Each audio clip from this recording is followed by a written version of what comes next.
SWAT box, what are you doing here? This is a combat zone. It's restricted. Ease off on your main thruster and head over to patreon.com/SWOCBC for episodes of our all-new series, Inside the Insider, where the gang explores articles from every single issue of the official Star Wars Insider fan magazine in order and get an even closer look at how Star Wars and its fandom have evolved over the years. New episodes with each public upload months earlier for patrons. Red 24, Red 30, follow me to patreon.com/SWOCBC for the latest episode of SWAT Box, Inside the Insider today. In target range, it's ahead. All ships jump to light speed.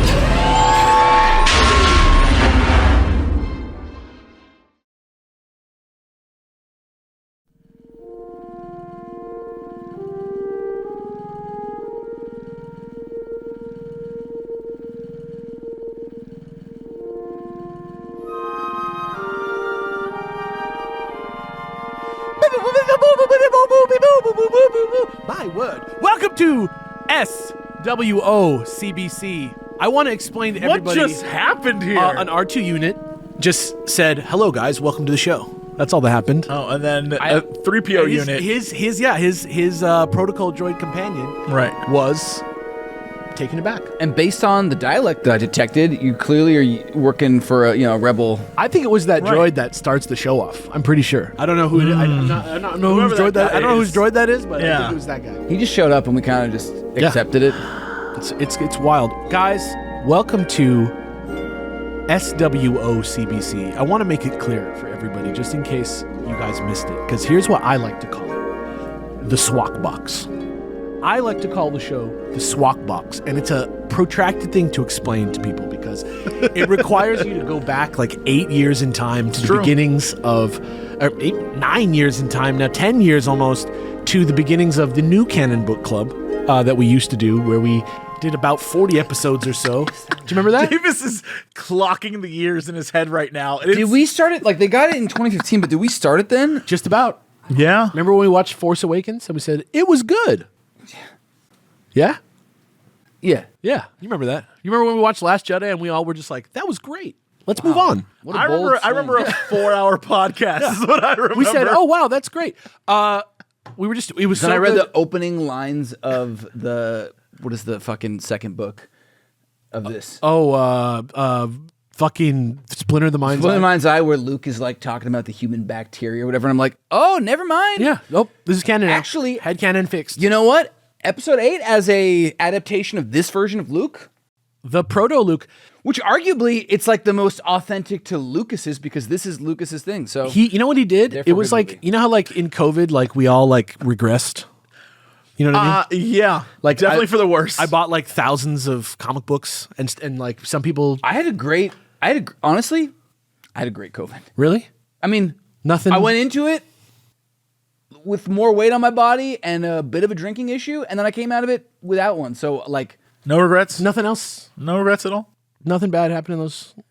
I'm like, it was bad for the world, but I'm just saying there's a lot of personal growth. Oh, that's there too. I like that. I'm this positive attitude. I like that. Yeah, I think with this though, it was more of a like, we got lean. We isolated ourselves on a Scottish island.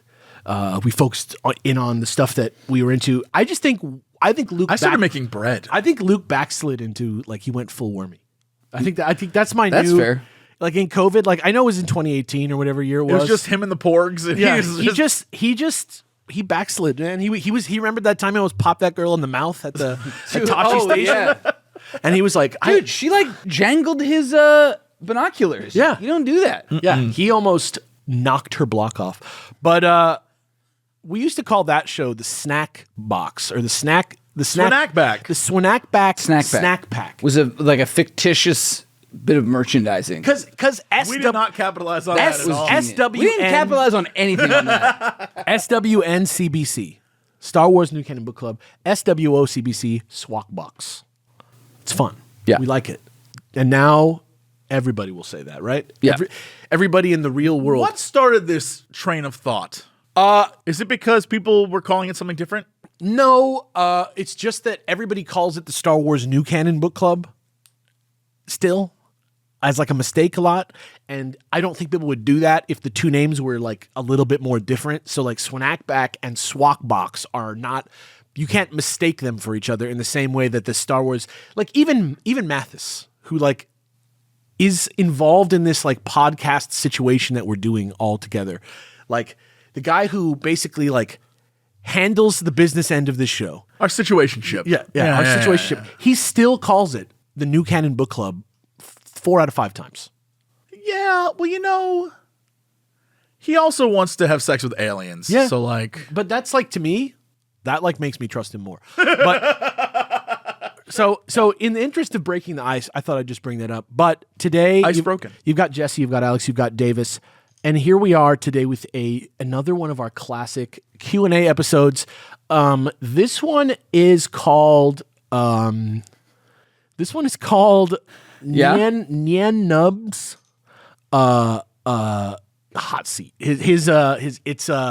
It's called Co-Pilot B&B. It's like we have 2 titles so far. Yes. Yeah. Next title. We had Co-Pilot B&B, like he rents out. He's not the somebody co-pilot. else's. He's not the his co-pilot. Or he's a rent. He's like a rent. He's okay. All we know about the man is that he gets in the second seat in the Millennium Falcon when people are driving it that aren't Han Solo. That's all we know about him. And he gets it done. And he's agreeable.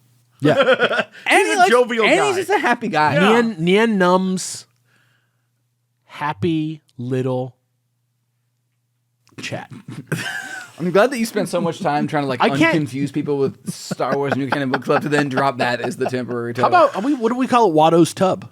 Ooh, I like that. I don't think we should be supporting Watto. That guy was up to no good. Yeah, he's kind of a bummer. Yeah. in a lot Watto of kind of ways. sucks. He's kind of like the Gringotts goblins in a couple ways that I don't really love. Yeah. Okay. What about hold on. What about Viceroy? Yeah.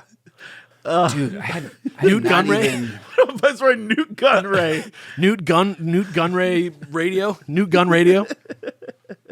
I had not even thought about like the version of Tatooine that Episode 1 introduces to us, and how now that we've read the original novelization, which is like here's the lore for this planet, how dissonant those two Well, things you know are. what happened Yeah. is like, But we'll get there. I think slavery came in and like messed up the economy of Tatooine.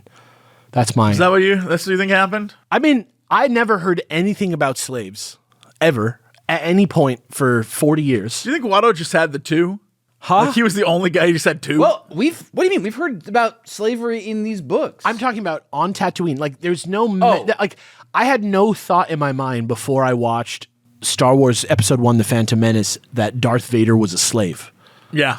It never occurred to me that. Also, it doesn't really make sense. Like, you could get that farther off, and it's a backwater planet, but like the way that town interacts with itself and other people, it's weird that it's there. Yeah, and I'm trying to think of like a situation it's- like Toydarians, right? They're not from Tatooine. He's there, so he's an immigrant. Could he have brought them? You know what? This is a future episode. We haven't gotten to the Q&A. I'm just okay. Welcome But to now I'm like, man, it doesn't make any sense. welcome to Nute Gun Radio. We're here for Love some it. Q&A. We got some Q&A for you right now, and I want you guys to know. Q&A questions are not for patrons. You go to Patreon/SWOCBC to answer that, and there's always a most recent Q&A post that you can go find. That's and true. there's a link there, and you can just fill it out, and you don't have to pay us any money to do that. That's true. So, because we're not trying to exclude anyone. If you want to ask us a fucking stupid question, that's what we want. We love it. So please feel free to go there, check it out, spend $0 and fill out the Q&A. That's true. And then also for you today, for the past couple episodes since we've done one, which I think the last one was called Gascano's Pod Chat, which is a name that maybe we should stick with because it's so good. But what do you think? I don't know. You know? What was the other one? Emperor Palpatine's Pod Zone. Playhouse. What was the first one? Rick Oli's mailbag? Oli's mailbag. I don't know why it's all like episode I one want to characters. guess Gano's Comtano because that's a container. And Comtano, I still don't even really get it. it's just an ice cream maker that they pretend it can hold. It's a safe Stuff. Yeah. It's so like that's his nuggets of joy are in there. Well, like we were talking about containers, and Like those are his ideas. It's like, like why a all the questions are. Well, because like a grab bag. Partake of the discussion questions, you have to be a member of the Patreon, and that's kind of like a safe. I was stretching. Yeah, okay. I just liked that it kind of rhymed. Boss Nass's Yeah. Bomba Bombad super Bombad podcast. Bag of questions. Super Bomb Bag. Big Bombad of questions. Boss Nass's Super Bomb Bag is when Boss Nass gets COVID and buys a copy of Ocarina of Time so he can relive his childhood. And You know what? and gets Loved a it, bunch of yeah. Skulltulas. If you have like great names for a mailbag show, put it on the post on the Patreon when this gets posted out, and then maybe we'll talk If there's about a it. Maybe it'll be legit thing. good one, maybe I'll consider naming What these was the episodes. one you were saying before Nute Gunraydio? It was like nonsense. It was pretty good. It was pretty good. Yeah. If your idea for what to call the Q&As is actually more clever than my bit of naming it horrible things each time, I will consider changing it. How about that? But until that time, Davis, our master of the web, has collected from our contributors on Patreon a list of Q&A questions and discussion questions, and we're going to kind of get into them now. So settle in, sit back, relax, and let's do the greatest podcast of our lives. Thank you for buying time while I realized that my thing's almost out of battery, and then I fish out my battery pack to charge it. It's okay. Or did I not charge this? Whatever. Here we go. Jake, they them pronouns, asks, we find ourselves in the dark timeline where Star Wars never existed. Instead of podcasting about Star Wars, what franchise... Is this Rod Serling who wrote this question? It's possible that we are in the dark universe and Star Wars does exist. Just think about Or does it? human society. where Is we're that at. Star Wars? Anyways, instead of the podcasting about Star Wars, what franchise or fandom are Alex, Jesse, and David getting together to podcast about instead? That's the alternate universe version of it. That's the Dark World version. Actually, no. you have Remember, this is the year of the David. He's killing it. Does the Dark Timeline have the sickest Dragon Riders of Pern podcast? The Dragon Riders of Pern. Pern Shout outs is. Anne McCaffrey, just so that this person knows that I know what he's talking about. They're a very long running series of novels about dragons. Okay. And I think Tales from Earthsea is involved in that somehow. Yeah. Don't quote me on that. I would say that in a universe with no Star Wars, the only other competition in that type of genre would have been Star Trek.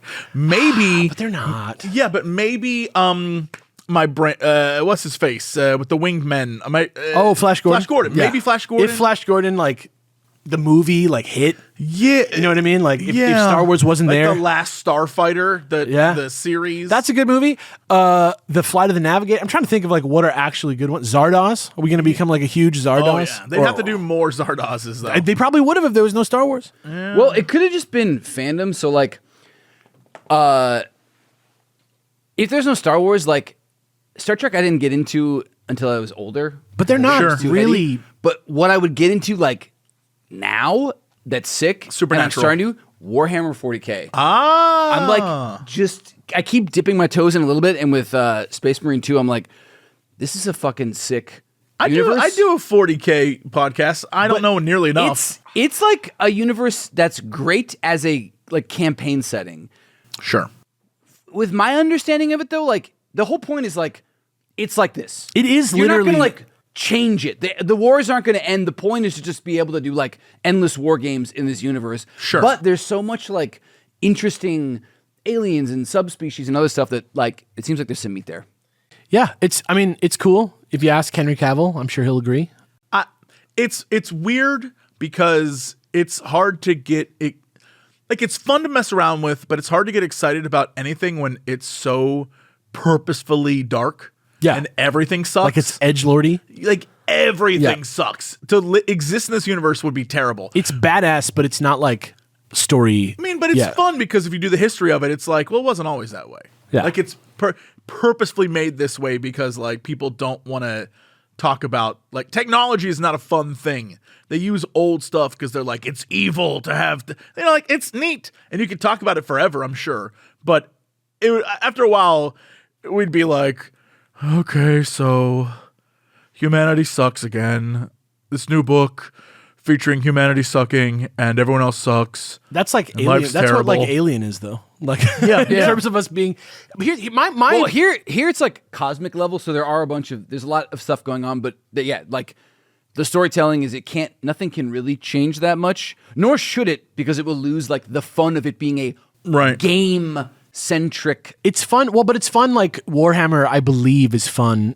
Like I really only know it through like I know the games, Chaos Marines or whatever that game is called, like the kind of strategic games from like PC early days. Sure. But like I feel like it's not like about like they roll out like a plot that like is this season's plot. Like I feel like they just kind of like will be like, here's like a book about like this, or here's like a book about something that happened many years before that, or here's like a book over here, and it's not so. They definitely have stories that forward the plot because they have. I don't know if I'd call it seasons, but when they update rule sets, things change, and they even for the more down to earth fantasy version, they straight up had Like a moment where Warhammer they were OG? Like, yeah, there was Warhammer, and then it became Age of Sigmar, and they did like here is like the bad guys. I believe technically won. Oh, wow. Chaos won, and that it set up a whole new thing. Like my favorite Chaos guy, like my favorite Chaos guy, his whole thing is like he is the personification of Chaos and may have already won or is just starting his crusade. Time has no meaning, like that kind of thing. Well, let me. So it's like interesting. Let me re-explain my note. Then let me say this: Star Wars is centered around this one thing. Like as much as we don't want it to be. Like there is like mysticism. There's like a main plot of Star Wars that involves like people, like specific people. Oh, sure. With Warhammer, it's like sure, there's like stuff that occurs, and I'm literally speaking from an outsider's perspective. I'm purposefully ignorant about this. Sure. I'm saying to me, it seems like the appeal of it for me as like a reader would be that like I don't need to like read all this to read this, and I don't have to like know all this to read this because they're not trying to roll out like. The big product is like something that we make together as friends as opposed to like the stories. It is what World of Warcraft originally was, which is there are main characters and main plots from the Warcraft universe, but your character is like blow, and you're an elf, and you aren't invested in any of that. You're just a soldier, which is what the gameplay is. Yeah, the power to the people is like but more there's books forward. and stories of main characters, but it's like that's not in you're not doing it in your campaign. And not everybody who plays Warhammer 40K knows those stories, right? Like I would imagine like a lot you can like play the game. I would imagine most are aware of them, but I don't know that most have read them. That's what I'm saying. Like you don't consume that as your main way of consuming. Whereas Star Wars, it's like a story is the product. Right. Yeah. I have a couple friends that are like big into it, and they do, because they've been into it for years, they do like read the books and consume other medium because like for a lot of them, unless you're like hardcore playing it all the time, it's sort of a rarer occasion that they even get to like do the wargaming stuff. So like it's fun to read the books when they come out, or like now the games are becoming more popular. Like Space Marine is like Space Marine 2 looks so fucking sick, man. Holy. You know what? It's like He-Man in that the product existed before the show.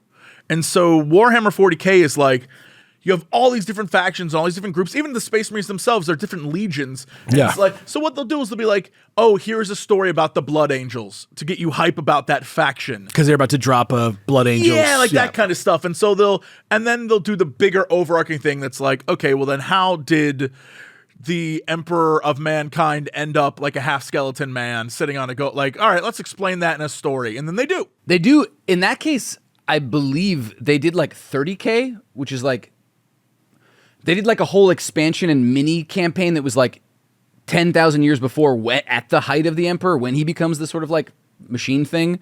So they do kind of fun stuff with that. It's cool, but yeah, it's like not a story. It's a campaign. Right. And I do think like you can get a lot of like great, I mean, we've seen like a million World War, like 2 movies, and like having a backdrop to tell individual stories is great.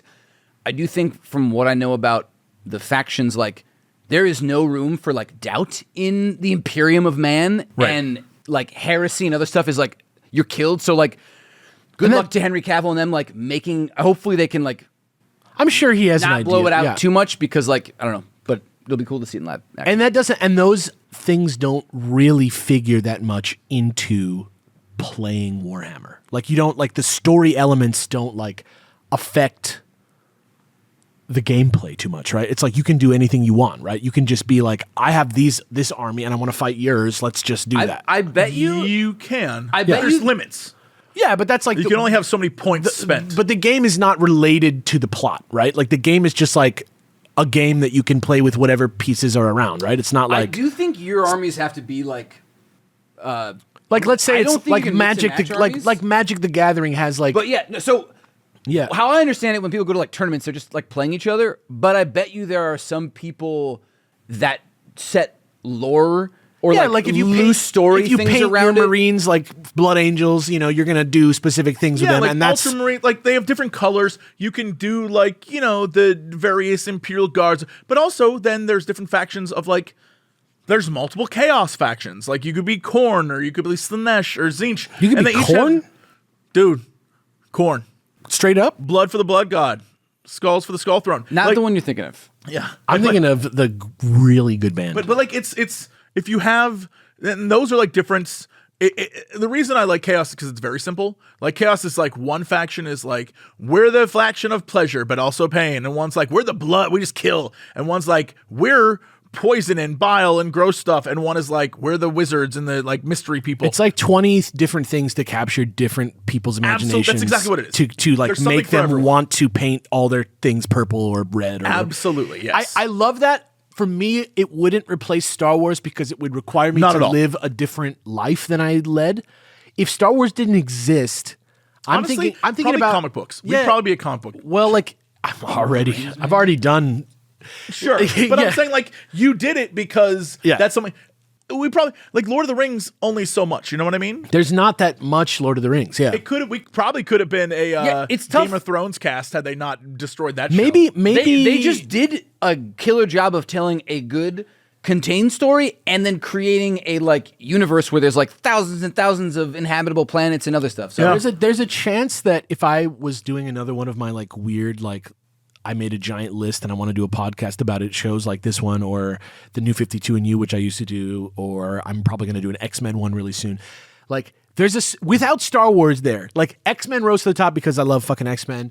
I love having sex with X-Men. I'm just kidding. And Men. you would if you could. and like DC Comics rose to the top because Batman and Superman and stuff are so powerful. I think if there was a void where Star Wars was, I think maybe Redwall would have come into my life a lot harder. Because I'm thinking about when I was a kid, I was born after Star Wars came out. But like when I really got into Star Wars, I'm just thinking about what else I was doing. And at like age like 8 to like, you know, in that era, like I would say I was into like Redwall. I was not into Star Trek because I was like a little too illiterate for Star Trek Sure. still. Like Star Trek is not like Star Wars. Not really, even remotely. Not really at all. a different vibe I don't. entirely. But some of this early Star Wars is like Star Trek. That's true, but I don't think that I would jump to Star Trek as like an easy transition. I have the answer. I don't know if the two of you would do this. For me, Stargate.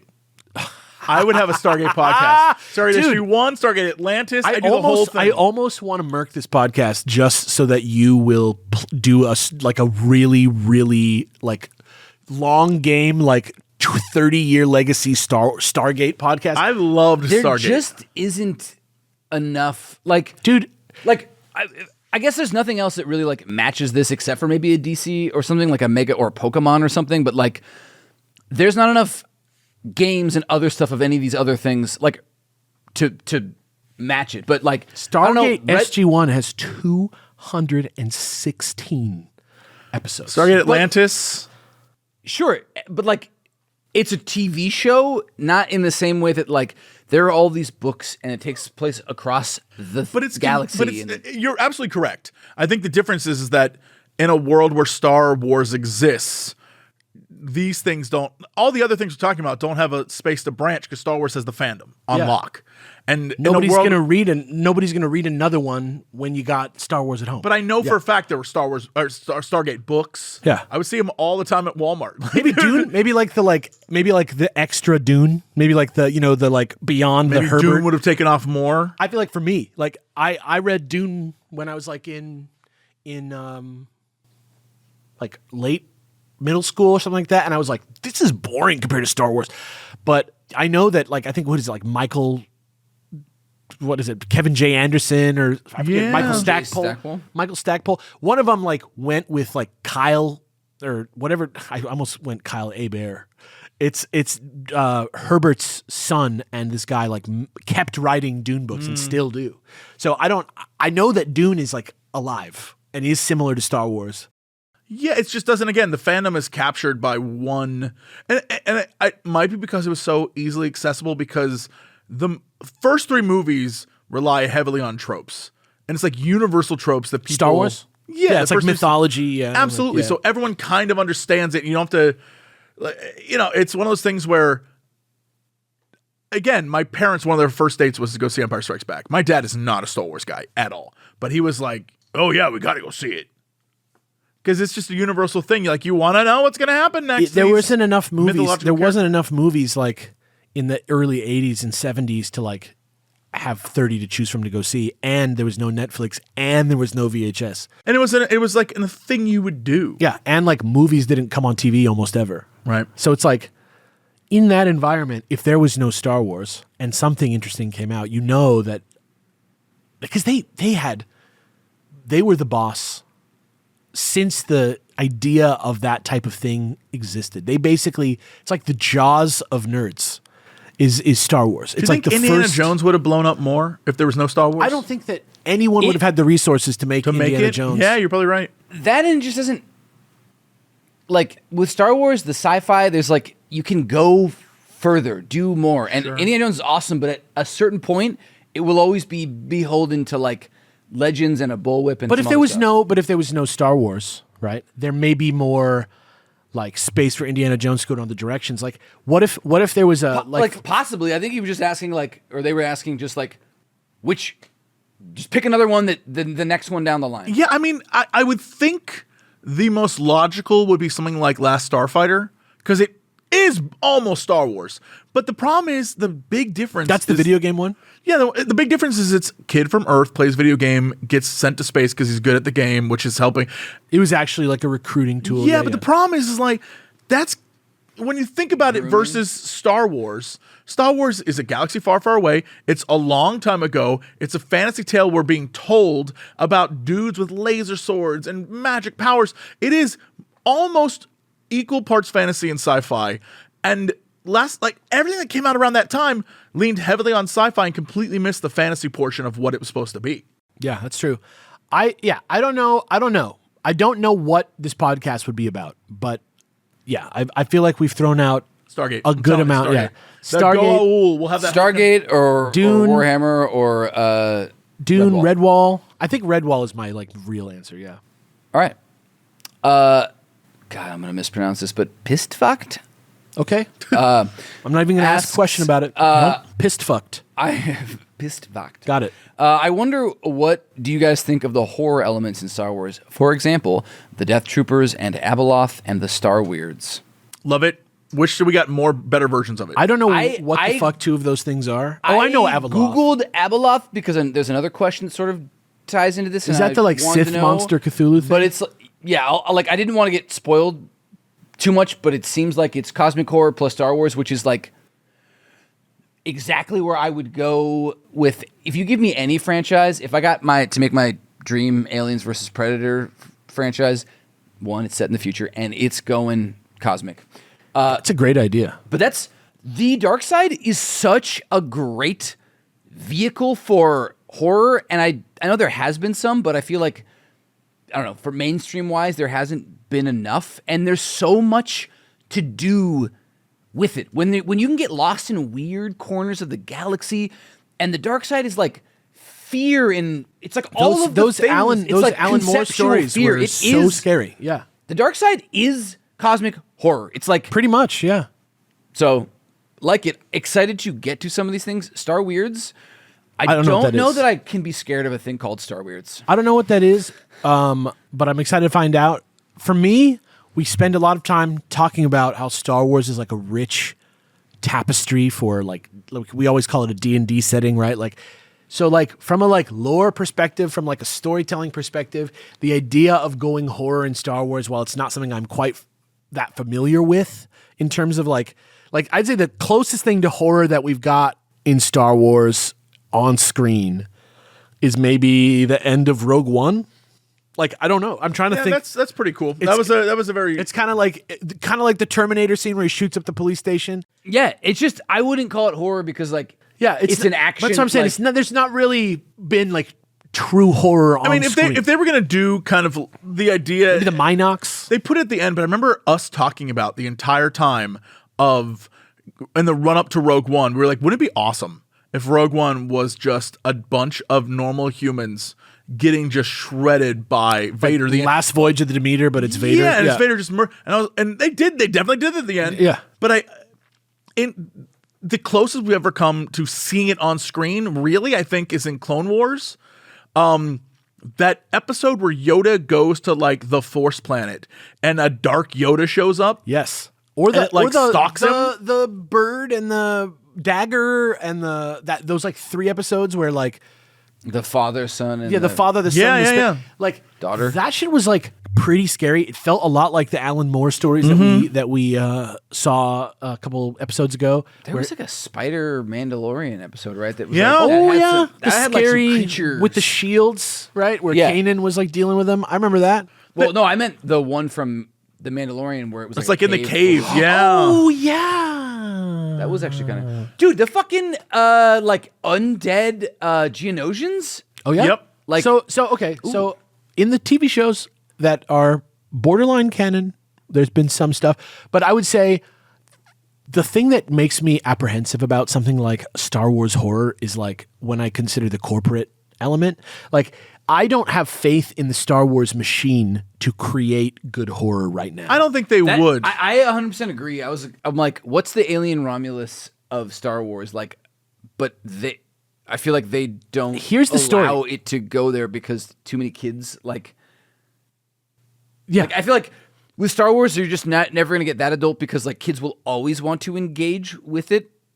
Based on what I think of how Disney does stuff. The Star Wars story that's the winning horror story is you do The Mummy, but you do it with like Exar Kun. Yeah, like a Force Ghost. Yeah, And they have done similar things in the animated stuff to that. Of course. I feel like half of what I assume are Dr. Aphra's adventures are just Sure. that kind of thing. They Like, could do it. They could do like Indie, a scary Temple of Doom, yeah. Sith Pennywise situation. Oh my god, like a super like the worst version of Yoda that you could ever imagine. Yeah, and Yeah. just like, it lures the kids into the catacombs, or it could be underneath Coruscant. Like you could do a lot of stuff with it, but I think Davis is completely right. There's no way they'd take a property that they're trying to sell toys and stuff to. Yeah, I don't have faith in the Star Wars machine to give me They could if they had nuanced good horror, but the the idea Gasganos. Yeah, the idea of Star Wars horror is powerful and good. And I Yeah. think space in general is like really scary, just by nature of what it is, like how any movie or story where you like end up in a little tiny submarine under the water is like just scary, just I mean, like oppressive by nature. I feel like there's such a road to horror in Star they Wars. did Death Troopers in Ahsoka, Yeah. and it was like Slightly. not even remotely cool. Yeah. They were just dumb. Like they were like beyond dumb zombies. They Yeah. just kind of sucked. And I was like, So I'm saying, like, they don't have the balls to like let a schlocky, like, scary guy do something fun. Like, Yeah. I don't know. Like, give me like a trauma horror Star Wars movie. Like, I want like something gory and fucked up and like actually transgressive. But I just don't they've believe. done neat stuff with the animated stuff, and if they did it there, fine. But I just like to see something where they like took a swing. Yeah, And give me an were like, earnest, let's get weird. Actually, earnest Star Wars hostile. Let's go. the Clone Wars micro series, when Grievous is like hunting them Is kinda awesome. It's like It's scary. It's sick. God, it's such a waste of a character. What he became, but like they did that thing where like it's hunting and killing, and it's like intense. But it's still even then is like it is a cartoon. So like you lose some of the Yeah. I like. honestly think that if we're going to talk about General Grievous just for 1 second, just because I love talking about General Grievous, he has like a bad Chinese accent. Okay, so I think that's the clue for where General Grievous was supposed to be. Except that listen to the voice acting for him in the Clone Wars, and he's like in the show, and it's not that, and it's just a sick, I agree, scary... but here's what I think. Here's literally what I think happened. George Lucas had an idea for like a what's the fucking like Fu Manchu like those like seriously like kind of trouble like those like serials from like the 30s and 40s where they like run around and there's like a guy like like Superman finds like the scientist in the tower that's broadcasting and it's like a Chinese mystic like the Mandarin kind of character and they're like, oh, you foil my plan. And they have like a weird quirk and they're goofy and they're like kind of scary and racist just depiction of like a Chinese person and playing on that weirdness. And then they designed the motherfucker and they made him like way too cool. And then everybody else who is like better at creation, like a comic book writer or a novelist or Gennady Tartakovsky, one of the best animation guys ever with a much smaller team with much smaller goals, was like, wouldn't it be sick if we just made him as sick as he looks? That's what I think happened with It's General sad Grievous. because in the movie he's like really pathetic. And yeah, in the cartoon, like going into it, you're like, this is gonna be awesome. And he's like, General Kenobi. I think he's supposed to You're feel like, okay. like. All right. I think he's supposed to feel like Finster or the sucks. other guy. You know the guys that hang out with Rita Repulsa. Yes. Rita Yeah. Repulsa, Goldar, Rangers. Like I think that's what General Grievous is supposed to be like in terms of he's just like what George Lucas meant to make. Yeah. But he's just too cool. He's just too scary and cool. Like it's hard to sell to an audience that this guy has all these lightsabers from people he killed when he's like If people are like, imagine you're sitting there, you're Rick McCallum or you're Kathleen Kennedy or whoever it is. I think it was Rick McCallum. at the Again, time. we're going to go all over General Grievous. I'm just saying. Imagine When you're we Rick get there. McCallum, and he's like, I got this like Chinese sounding like old mystic wizard character who's going to be like not the main bad, but like a lieutenant. And then The heavy. somebody who had money involved in Star Wars was like, well, we can't do a Chinese wizard as the bad guy, so let's make him into a robot and let's make him cool. You know what I mean? Like, I do believe that's what they did. it's so weird. Because dude, those like weird like Asian stereotypes, especially all throughout those it's movies. the prequels, because like I said, like I feel like I'm smoking crack because I'm like the only person who sees that these are obviously made to be like the type of movie where the real ones, like not the postmodern Star Wars version, has no words, has like slides with words like a silent film, and is like the detective, the girl, the babe. Like that's what the prequels are. They're trying to do unironic Flash Gordon. In some of those videos where they'd show him setting those movies up, it was him watching those old movies to get ideas, and that's fine, except like the texture he went a little too off the rails with some of it. I don't think that the art direction towards that goal is done well in the movies.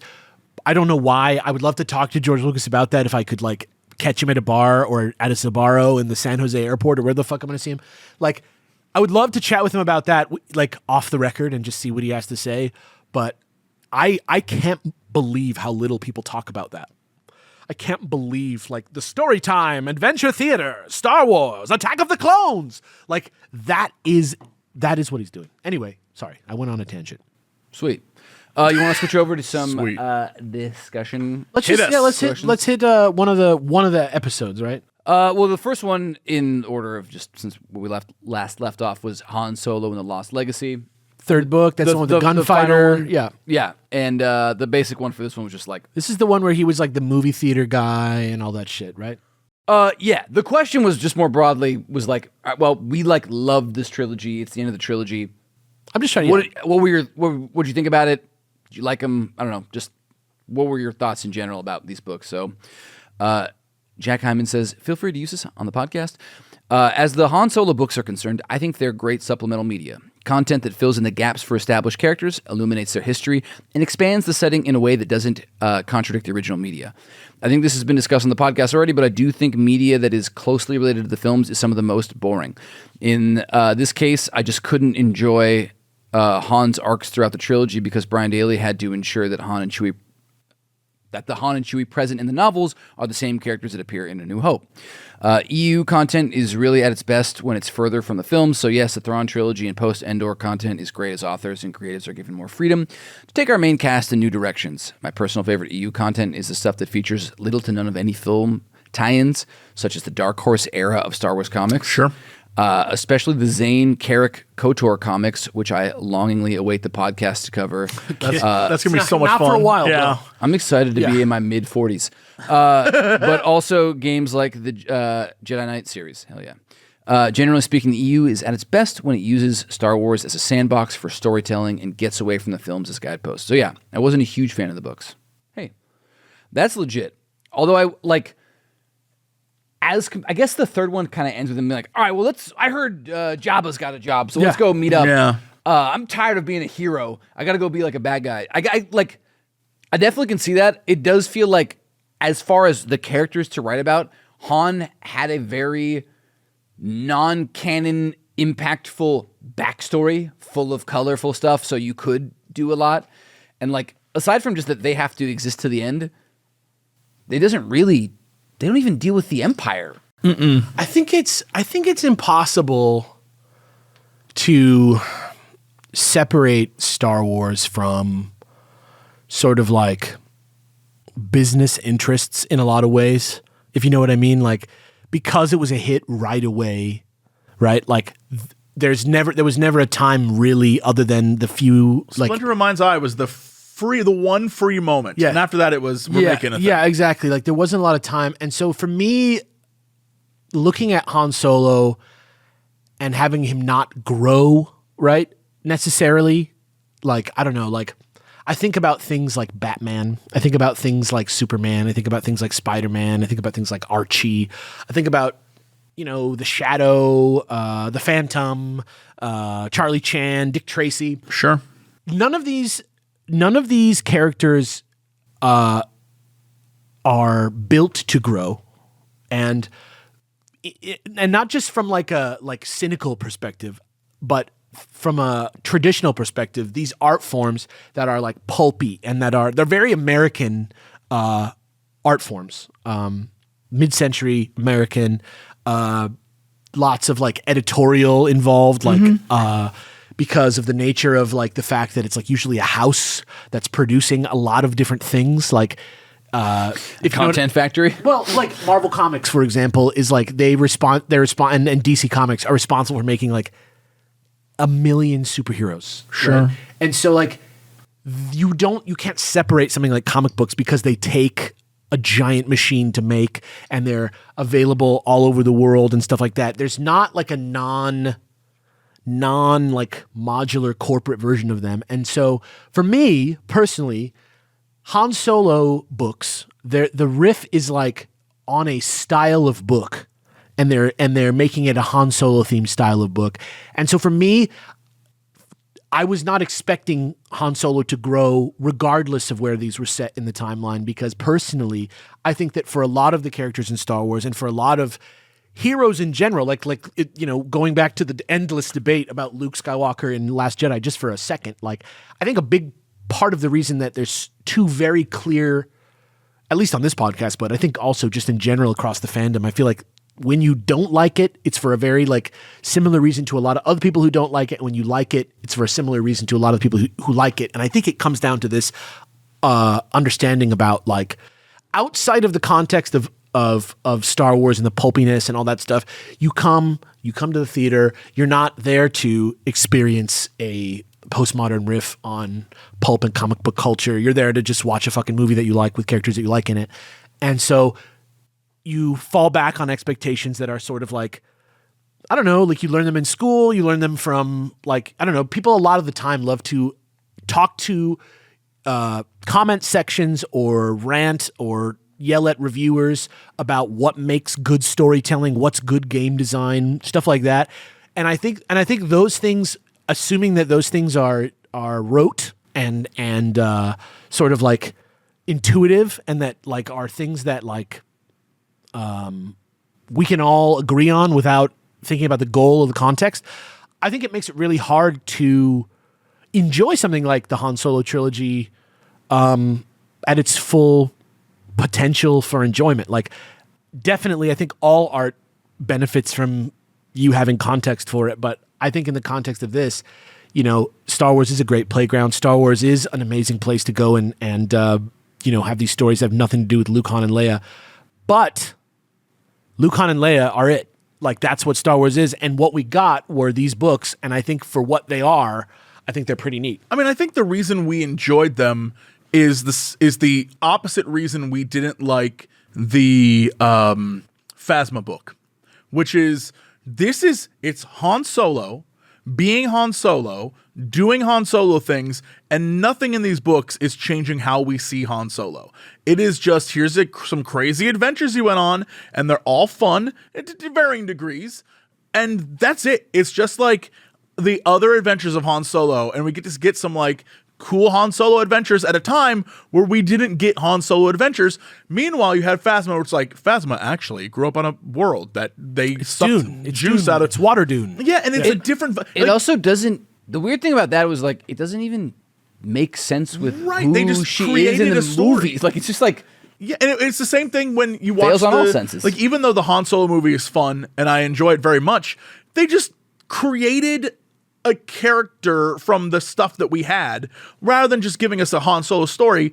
I would have preferred young Han Solo in the galaxy doing a thing, versus here is how everything that made Han Solo happened. And I just don't like that. If I had to choose without having read it, would I rather read a book about an adventure in Han Solo's life that does not resemble the movies at all, or like sort of just like generic Han Solo adventures? I might want the young Han Solo, but I think I might want like a good ass Han Solo story with the character that I know. Yes, being Han Solo. Yeah, I don't love to run away from the character as I know them. I think a lot of the time prequels that work on that level are kind of weird. Like they like want to make a new story, but they like just are too afraid to go away from the main thing. Capturing the essence of a thing is so much more important than trying to build off of the thing. Like, does Wolverine really grow? I don't know, like, there are tons, because like the trilogy is like the spine of the universe, but like this shows me that it's got legs and feet and other stuff. Like a character doing other things unrelated entirely to the main plot still slaps. Like, he goes to cool places. There's obviously like varying degrees of success or whatever, but like they are very enjoyable reads. Yeah. It's not uncommon for characters, because people don't just grow that much every day. Most of these are like other characters getting to learn from being around him. I forgot what that kind of story arc is called, but there's a term for that. And for him, it's mostly about like not giving a shit about other people and only caring about himself, to by the end, like, all right, I'm invested in this situation. Fuck it, I'll help this thing. And that's like, that's his hero myth. Yeah, it's just like every time he's gonna like not care to care, and that's it, and then he'll not care about the next thing. But his great investment in it isn't the investment we would like. The Han Solo we currently know is he's like, I'm in this for like Leia and Luke and my friends, but his investment isn't like I'm a good guy investment. That's what makes it so much enjoyable. Yeah. Like, it's so fun because he's like, I'm invested for these other reasons that are scummy criminal. He but doesn't like, realize he's got a good heart. Yeah, he doesn't. exactly. He doesn't realize that he's got a good heart, and that's Han Solo. But like, I don't know. Like, to me, I have no problem with somebody expressing their opinion, being like, I don't like this. I just find that context and the idea that characters need to grow, characters need to change, characters need to be able to grow, I don't necessarily agree with that. I think the biggest thing here is the bit at the end of this question, which is the context of knowing other things. I wouldn't put this in my top 20 of Star Wars stuff. You know, I don't know. Like, there's some really great things later on, especially after we pass Thrawn, that I love, but like, this is they're smaller. It's good. They're much smaller. Like, this is fine, and I love this. I wouldn't call them epic in the way that the good Star Wars stuff is. Exactly. This isn't going to stick with you, but it's fun, and I have no problem with it, especially considering we're in a time period where we've read 5 actual Star Wars books. Yeah. I would say, though, like, for its goal, though, it's a 10. Yeah. It's like a base hit, or like a simple meal. It's just not like a chef's table experience, but like the other stuff that we'll read is more Star Wars, Absolutely. where it's like galaxy spanning stuff that gets you excited.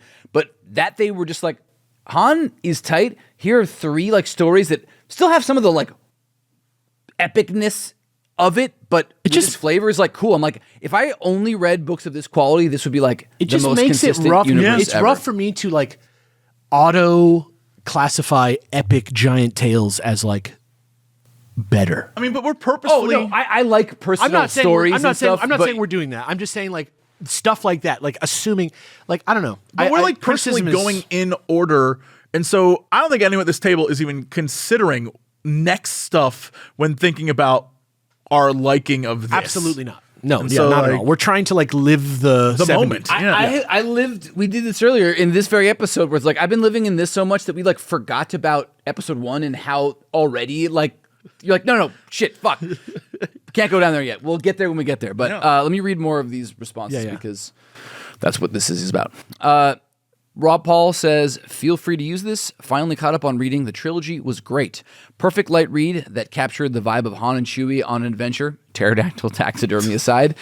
I think the reason a lot of ideas in this trilogy carry forward into future Star Wars media is Daly's focus on science in his writing. Many of his ideas are just traits that people have or hobbies that they do now, just sci-fi. Take the swoop bikes, for example. People already love modding bikes and making them as fast as they can, danger aside, so naturally people would be doing something similar to an analog in a future setting, which totally agree with. Also interesting because like hot rodding now I realize has like, isn't like a swoop bike and like, that's just basically hot rodding but for a bike It's instead a of... hot rodded It's like- speeder bike. Yeah. Right, it's like ties into what George Lucas specifically loved, but doing it like this, but not being like Visiscreen or like laser skates, like taking familiar, but then like not making it so obvious and making it feel baked into the universe. That's, I think, why that works so well. I feel like there's so much credit that needs to be given him as an author. Yeah. That because swoop bikes is a perfect example. They really take off in Shadows of the Empire. It isn't until that time that suddenly everyone's like, swoop bikes are cool. There's so many things in this, like personnel carriers and like the CSA and all these different things that exist that then later become much bigger. And it's clear that it was all started here. And just so much credit needs to be given. It feels like you like uncovered a tomb and discovered ancient technology that like, oh, they were doing this way before we thought people were doing this. Another thing I love about swoop bikes, really quick, sorry to cut you off. We but love swoop bikes. Like what I was going to say is like, there's something about that notion of being an analog for something, right? There's something about that is for the person who's very meticulous about warp drives and alien biology in fictional settings and stuff like that. You know what I mean? Like, sure, where that type of stuff is like really front loaded in your like enjoyment of things and like consistency and stuff like that.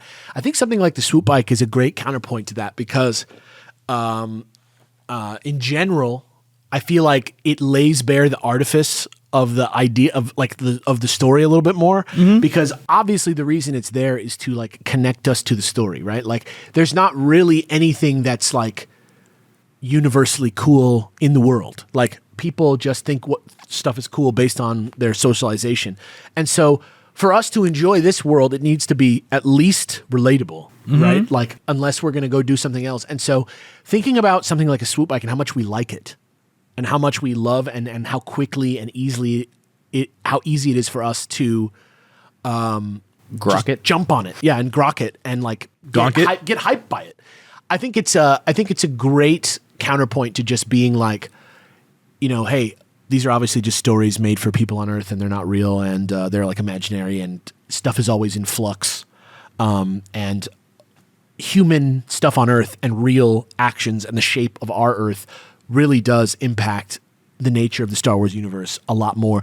Like, every once in a while a movie comes out, a sci-fi movie that is about aliens, that is like the like stoner idea that I think is like becoming less novel as time goes on, but like, you know, because now like The Arrival exists. And I was gonna say Arrival is like The Arrival exists and it's like a huge movie that like, got nominated for shit. And like, there's something about those movies that's like a lot different. Like a movie that's like, what if aliens were truly incomprehensible to us and and they weren't familiar to us. Like, that's much more likely in real life than Star Wars being out there, right? But you can't, like, Arrival is a great movie about an Earth woman and a love story and this It's kind like of pure sci-fi. It's not there to give you a morality tale. a strange mystery. But aliens, right? The word alien, it gives you a clue as to what aliens are supposed to be, which is like fucking unfamiliar, bizarre things that you don't understand or know what they are. And I think the fact that Star Wars is full of quote unquote aliens and that they're all really relatable and all make sense makes it hard to just be so hard nosed all the time about consistency between what characters said in one thing and what people say over here and what technology or why this ship is able to do this when it can't obviously do this. It's because the whole thing is just an artifice for us to enjoy a larger idea. That's Star why. Wars is modern day Greco-Roman myths. It's the exact thing about gods, and they're very similar to us, and they do the things that we do, except that it's just people have. It's the same thing with comics. It's all these characters that we idolize and look up to that are supposed to in some way guide you as a human to being a better person. Like, that's the vibe. And and I think you're right that it slowly changes and adapts for different times. And just like in Greco-Roman time periods, like if you look at major gods in Greece and Rome, the stories of the things they do change over time.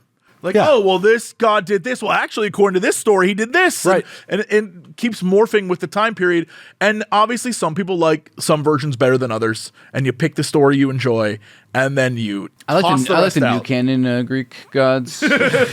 Hercules. You mean from, the Romans? Yeah, the way they Disney's- picked them up and kind of ran with them was kind of cool. I like Jupiter more than Zeus, to be honest.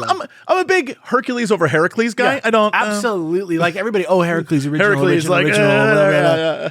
Yeah, give me the sandals. I like the one that wears Scar on his body. yeah. Russell says, I greatly enjoyed the Han Solo trilogy the entire time I was reading it. While it has high and low points, the entire thing fits together well. It also did something that famously has not gone well for Star Wars.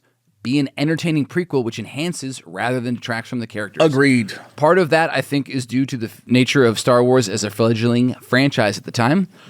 Fledgling franchise, Jesus. But it's also because Brian Daley masterfully took characters we loved and used them in fun ways while only hinting here and there at things like backstory or origins. Like the little thing where they're like, there's an empty Military, patch spot that used to be this, and we don't talk about it fucking ever again. In my opinion, that is the best way to do a prequel, at least in my experience. I have never wanted to see a prequel because I desperately needed backstory. Rather, it was getting to spend more time with the characters that made me interested. Right. If the trio has any thoughts on how to write a good prequel, I'd love to hear about it. The only other point I wanted to touch on is that I was very impressed by how Daley, with seemingly little direction, introduced a large number of concepts that will continue on throughout the EU. Things like the corporate sector authority. Yep. You were just saying this, which is why I wanted to vibroblades, Victory-class Star Destroyers, and combat droids, not to mention Gravity planets, dance balls. ships, alien races.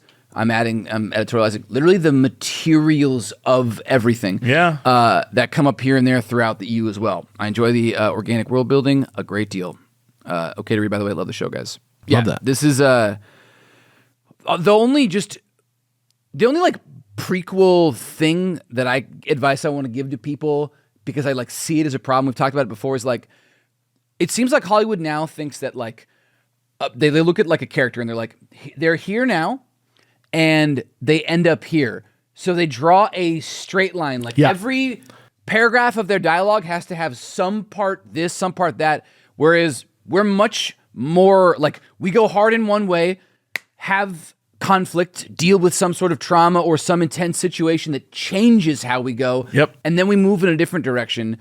And I just can't help, even stuff I don't know where it like ends up. I'll watch prequels for some stuff and be like, I can already, like, this person isn't a character that gets to make choices. They are on a predetermined path. I want to believe that a character has some agency in the story that they're in. And that's my only advice to prequels. The Han Solo movie is a great example of The straight line, yeah. like they did all the beats of his life. Why his name even? Yeah, Fuck. even the movie should have been either Han becoming, like, street kid becomes Imperial officer and it ends with him saving Chewie, or Han and Lando have an adventure and it ends with him getting the Falcon.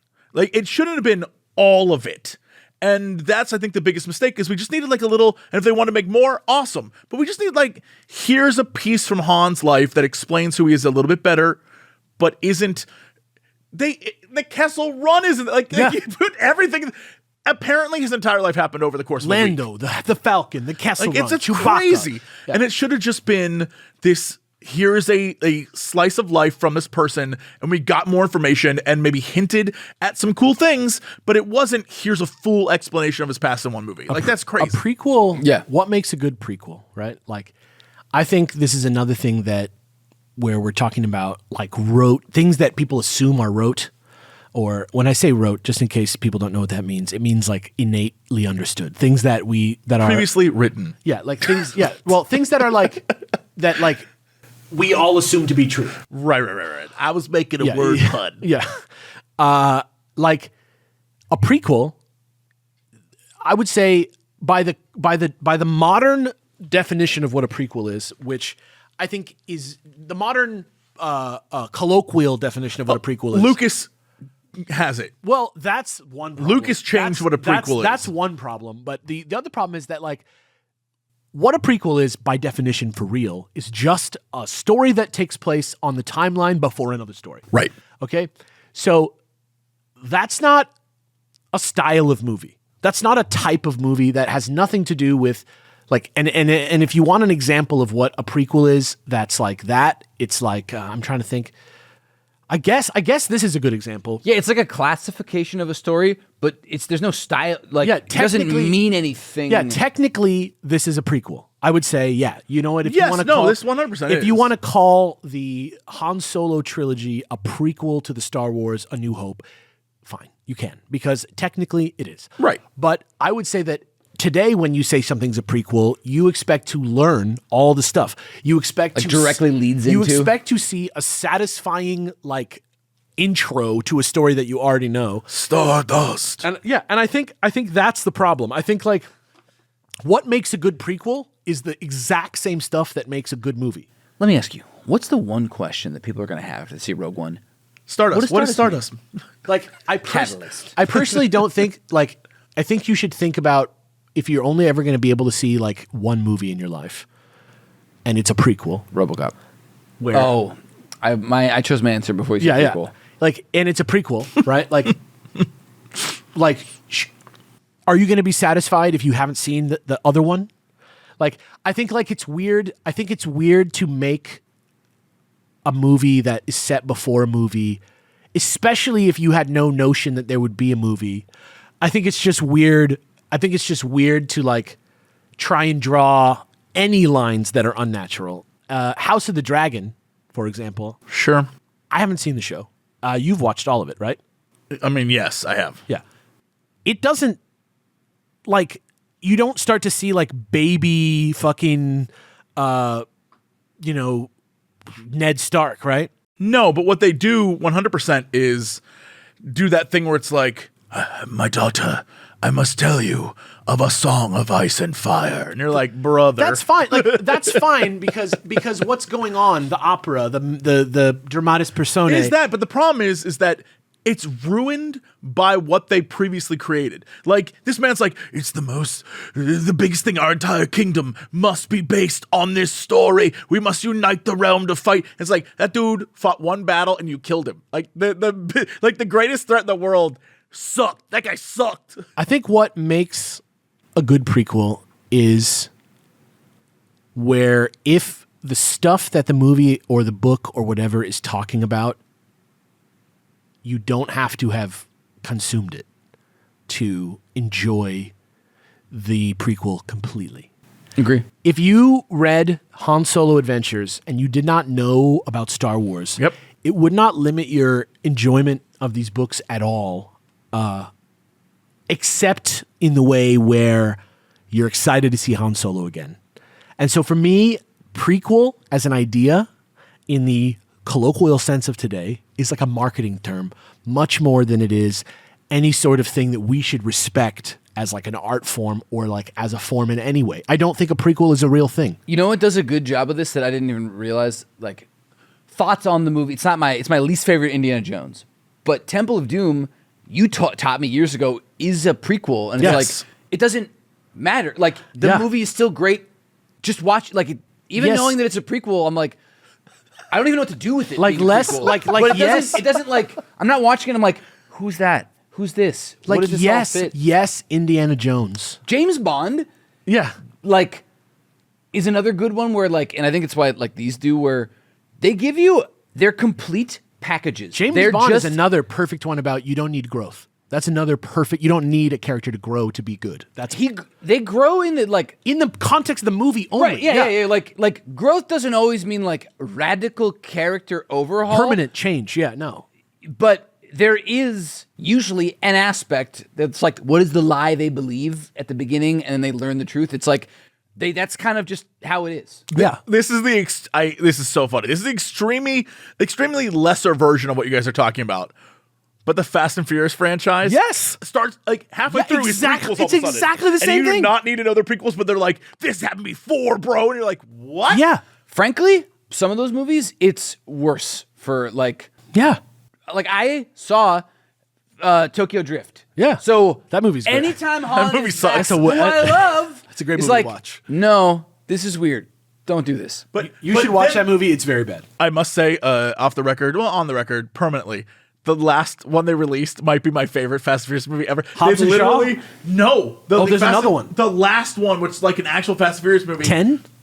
I think so. There's a moment in it where the guy who plays Jack Reacher, almost the camera, is explaining to like the like government organization tracking them. It's like, these guys started stealing DVD VCR combos and now they fly in space. And I'm like, this man summed up the movies. But that's what he's us. To me, way hotter. To me, that's much more honest creativity. Like I think it's good, but it's like pure in what it is. Yeah, exactly. Like in terms of prequelness, like going back to Indiana Jones, they're making these movies because they make a lot. I just of money, mean in terms of like pure humanity. in terms of like linking the stories together, it is absolutely their objective may not be pure, but like what the movie is so upfront about like how goofy and stupid it is that like you can't help but be like, yeah, all right. I understand My brain's off. I understand that people get invested in these stories. I understand that people get invested in these characters and start to identify with these characters and stuff like that. Right? I understand. Family, man. Like, okay, like even if you drew the line, Davis, when you were talking about The Last Jedi, and you drew the line and you only had problems with that movie because when you were a kid you liked Luke and that's not your Luke, right? If that was a complete description of your problem with that movie, right? That's a perfectly fine opinion for somebody to have. Sure. Right? That's a perfectly fine personal opinion for somebody to have. But I think that the fact that transforms into anger or like life disappointment or hatred of another group of people or something like that, I think that's a sign of irresponsible, like Surgeon General's warning use of fiction. It's difficult, again, because the path we're going down is one that countless people have went down before, which was there's an expanded universe that exists. And then another company came and said, none of that is real. And this is our story. And so I can understand why people got upset. Some of it was to the extreme, which is insane. But you literally have stories, these characters that you got. And then they're like, those don't exist. Here's our better version. And it wasn't better. It's just not better. And I get why people were mad about it. But I can't creative choice. I don't disagree. Like I agree. And that's like a thing I had to get real with myself about. I'm like, what am I getting so upset about? It's like, it's not real. A thing to like think about is that I think is underlying why this happens is like the human animal is a deeply like social creature. We are the only truly human act as far as we know is the ability to abstract. Like nothing else can. And that's why stories, like we think in stories, we have to like take all the stimulus and create a story out of it. So things like this are so perfect to get into us as humans. They like hit everything. They're like other things. They tap into our empathy, our abstraction. So like, and why we care about them is that we make unreal things real in ourselves. And so when they're attacked or changed, it feels like a person you love being attacked. Yeah, which exactly. if somebody came for your fucking family, you would. But they're not. They're coming for not real things. Right. That should be And so a it's like warning on movies. I was going to say, like, this is actually, you calling it Surgeon General is like genius. I almost feel like maybe that is a thing that people need to more...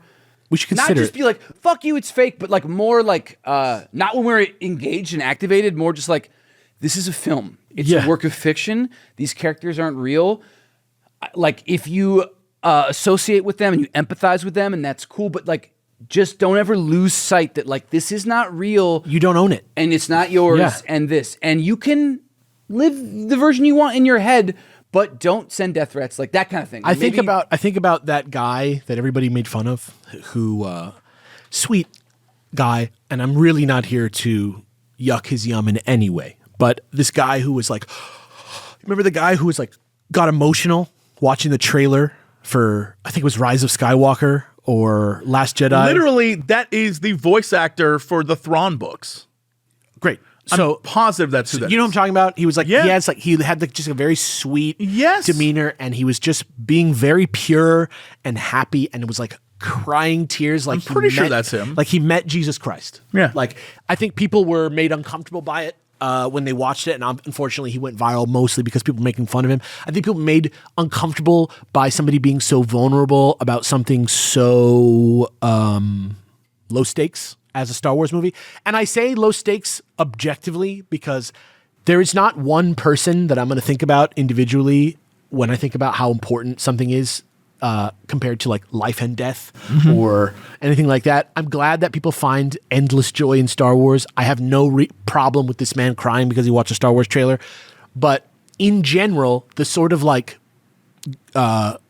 pro him, like, you know, defending him argument was something along the lines of like, you know, don't yuck his yum. If this makes him happy, this is what it is. And like, we should all be more joyous like this. And we should all be more open about our love of things like this, right?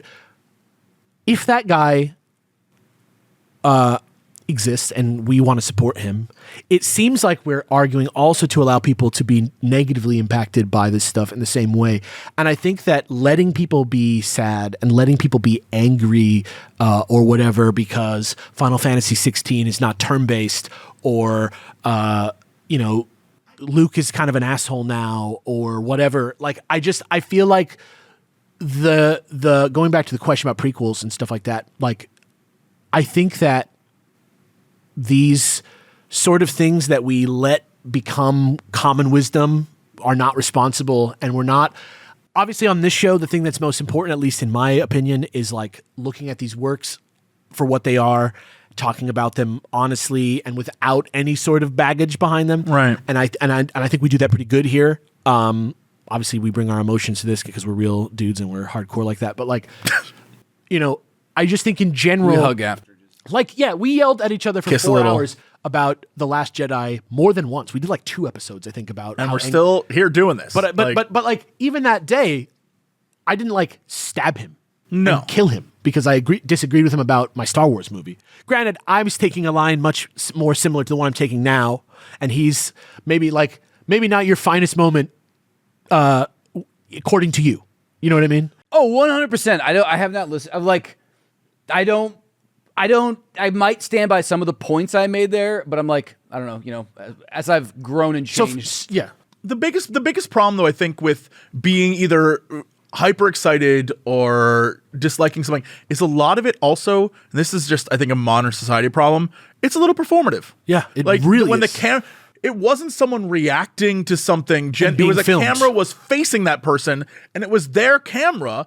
And just like when someone makes a video essay and they just slam something they're doing it to get a reaction. It's performance. or you're just on Twitch like, hey guys, welcome back to the show. How you guys doing? Oh, hey, what you having breakfast? Oh, yeah, that's what and I love so to see. I don't know that I necessarily believe I don't know that I fully believe he was that excited. I think he made like a choice. Again, this is just me assuming.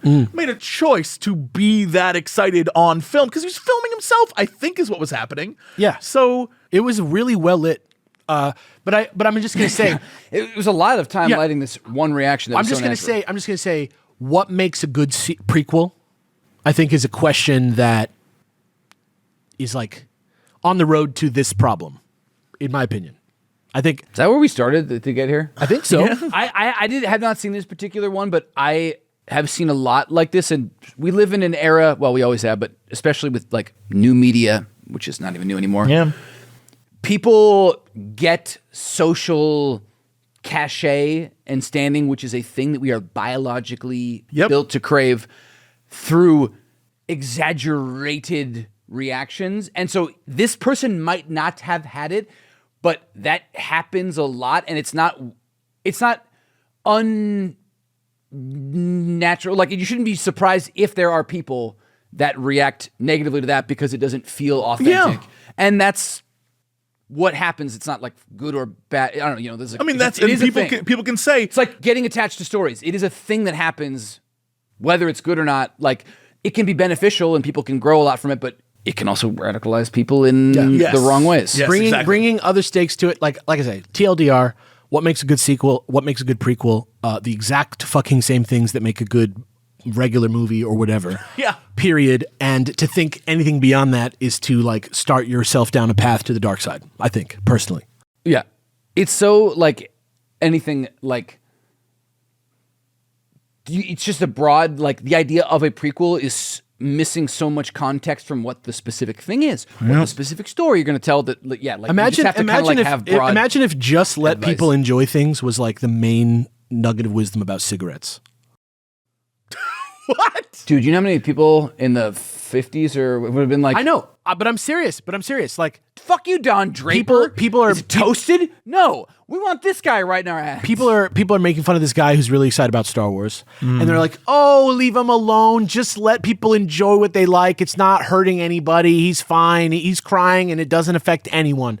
Same thing with cigarettes. I guess like your family and stuff like that, if you die from it. But it's, to me, we just agreed that getting sick from cigarettes was enough. I mean, I think the difference is that many things like cigarettes, for example, isn't just I'm smoking it. The smoke leaves your body and then affects others, and that's, I think there's I'm gonna say that this might have that same problem if you consider the fact that we're all called influencers. That's what I was gonna say. Is I'm like, it seems part of, again, I'd like to look at humans on a biological level. That's like part shame in these kind of things is like a tool for evolution to like weed out undesirable activities. For all of us. There's no. I'm saying this morality free. There's no more. This just like seems like the mechanism going. Yeah. Like when we see things that don't fit, people act to like want to shut that down for what they perceive as the good of themselves and the group, whether that doesn't mean it is. And I think in the case of this, when things like this go viral or people like retweet this, people's anger is not correct or incorrect, but it's understandable because I'm assuming they're like, no, let's have more. This is a way of behaving that we don't want others to emulate. Again, not whether that's right or wrong, but that's just what I think is happening. Right. And actually, another great example, going back to this, I'm so glad that I introduced the New Canon Book Club at the beginning of this episode, because it's great. Going back to the post Last Jedi episode, which I thought was really interesting. Like, you personally, your problems with the movie were very much like in universe or like screenwriting, right? Like, pretty much. Even like, we were both like, Rian Johnson shoots beautiful film. Like, for example, like there are just things that I think I have like, a multitude of problems in that movie. Not to one is the cinematography, or like that there's a black guy and an Asian girl in it. But like, nevertheless, when you went to go kind of like engage with your thoughts on the movie, you got sucked down that rabbit hole. You slowly started to realize that you're getting like radicalized. Slow. It was like I was watching some video essays and it was like, all right, points 1 through 3. Hell yeah, I agree. Women. Whoa. So the idea that, but outside of like the internet where everybody knows it now, like drama, things that activate you that like gets views and gets the algorithm going. When you just talk to like most random people, if they don't like it, they're not like, because women are in charge. Like no one says that is a real person that I've met. Just like, Well, you live in Los Angeles, California, also, which That's is true. a quite progressive place. But I mean, in general, most people have other things to do than have like an 8-hour conversation over drinks about stuff. Like I hope. you're right. The look you're giving me is like, yeah, ugh. actually, I don't know, man. Well, at least for me, I kind of like have trimmed up my social circle to only have people that I can go. Yeah. That's great, but A wise man indeed. I don't know. Going back to the question, what makes good prequel? Not my favorite question. That's all. Okay. All right. Let me bang. No disrespect. Let me bang through these last two. I think you answered it. It's what makes a good movie. The end. Yeah. George T says, Star Warriors Assemble. Jokes aside, these 3 books, it's not a joke. Star Warriors is real, okay? These 3 books Stop trying to were make a Star blast Warriors happen. It is happening. It still happens. It's incredible to me that Brian Daley was able to, with a few minor exceptions, invent a Star Wars environment that feels so modern and would not be out of place if it had been published even today. My personal favorite was the first novel, especially considering when it was created. With Loved it. only Star Wars, the film and novelization, and Splinter of the Mind's Eye, and a handful of wacky comics to draw from, Daley gave us a Han and Chewie romp we all needed. Great pacing, great moments like the airlock kill. Great new characters. If you read this on air, which you are allowed to do, of course, I also have a question for our trio in Finale. Which Star Wars novel do you feel least fits our current understanding of the Star Wars universe, be it because of an addition to the lore that just seems to not fit into the greater whole, or because it changes a recurring character in an illogical way, or any other reason, even just the general vibe of the book? Big fan of you guys. Cheers. The current canon? Yeah, I Is don't that know. the vibe? It just says, which Star Wars novel do you... It doesn't actually say if it's like up to what we've read, or... I don't. We haven't read enough books in this current... I mean, technically, Splinter of the Mind's everything Eye? Splinter of the Mind's Eye, definitely. But technically, everything we've read so far They wouldn't were fit into stabs. anything They're that all. currently They're all exists. stabs in the dark. They're not. Like, yeah. They weren't attempts to fit into a larger. But also, like, with in the case of these books, they can happen, or they can have not happened, and nothing changes. right. So, that's cool. I mean, I guess you could call it like filler because of that. But it's like, Sure. It's great because it doesn't... It's like, yes, these are the characters. It adds some backstory that makes sense for where they are, but it might not. It doesn't, like, do anything... Really, just Splinter of the Mind's Eye is a little weird because it's like the characters are It's the different. big standout of like, this Yeah. is different characters completely. We'll like come back to this in like a year or two or something when we've gotten more books, because right now there just hasn't been enough currently. And I mean, if you look at modern Star Wars, it all branches off from the prequels. Everything that happens is because Lucas came in and made like prequel suggestions of what, like, again, the Clone Wars was not the Clone Wars we know now until 1999 or whenever the hell that came Right. out. Yeah. Right. Like So it's a completely different world we exist in, because the Clone Wars is it was probably even something later. It completely was even different. later than that. Yeah, it was even later than that. The Clone Wars is even now, well, maybe because of the comics, with the Mandalorian stuff, it's confusing because, like, it seemed like, without giving too much detail, the little bits that we were getting in every piece fit on a tapestry. Oh. And then the Mandalorian bit from that last thing that we read was like, oh, Leia fought in the Clone Wars, and the Mandalorians fought on the side of the Empire, which was one of the sides Yeah. of the Clone Wars. And you're like, Oh. Yeah. you just completely flipped over the tape. Like, I have to think that was just wrong, because that doesn't fit any of the George understandings. Lucas clearly intended for the Emperor's power to be like the world state, and I don't think that he initially meant that all that stuff that he talked about in the intro to the original book was like meant to happen fucking 15 years ago. You know what I mean? Like, the They Empire also is don't- not old. Yeah. By the way, they don't even say, I believe, that the Clone Wars and the Fall of the Republic are linked. Not even remotely. Like, it feels like the Clone Wars before was just like really sick, like their last great, their Clone World War Wars- II or something. Yeah. It feels and like then it Vietnam, fell. yeah. It feels like something where people went and came back, and it was like we all went through it. But the Empire still stood. Yeah, Yeah. it feels like only now because of the prequels is it like the Clone Wars were the impetus for the fall of the Republic or something. exactly. It was all Palpatine's plan. I do just based on obviously what I just said about prequels. Like I do take umbrage a little bit again at the question, right? Like, which one did something bad for Star Wars or whatever? But going to like, I think he meant like at least if it's our specific. that's what I was Yeah, gonna say. yeah, What's yeah. what I was gonna say is like of what we've read so far, and I'm gonna count new canon like Phasma. I don't know. Phasma was like just a very yeah, like okay, like that's what I was gonna say is like I'm gonna interpret this question to mean what book worked the least because personally I do want to just delineate the fact that I think that there is no idea that's not possible to work. Like I don't think it's like I've seen so many things that I've loved because I don't have like this closeness to media that a lot of people have where I'm happy to see empathy. Well, no, I'm just happy to see like somebody do a riff on something because it's all trash to me. Like even the finest movies are all just kind of like ephemeral things that like I don't like take a knee to glorify the fine movie Saving Private Ryan. Like it's a great movie, but I'm not like my boys like hanging out and praising the film that like changed all of our lives.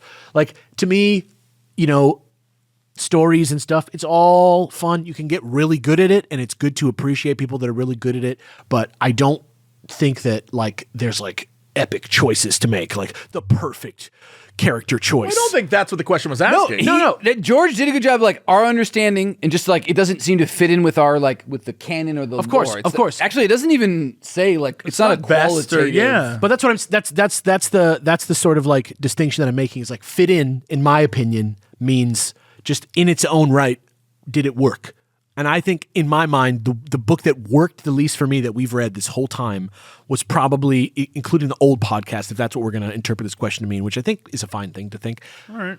Battlefront 2 Inferno Squad. With the stone men? Just that It's whole weird vibe. That whole book in general, or the Rogue One Catalyst book, were books that I felt like weren't primarily creative works.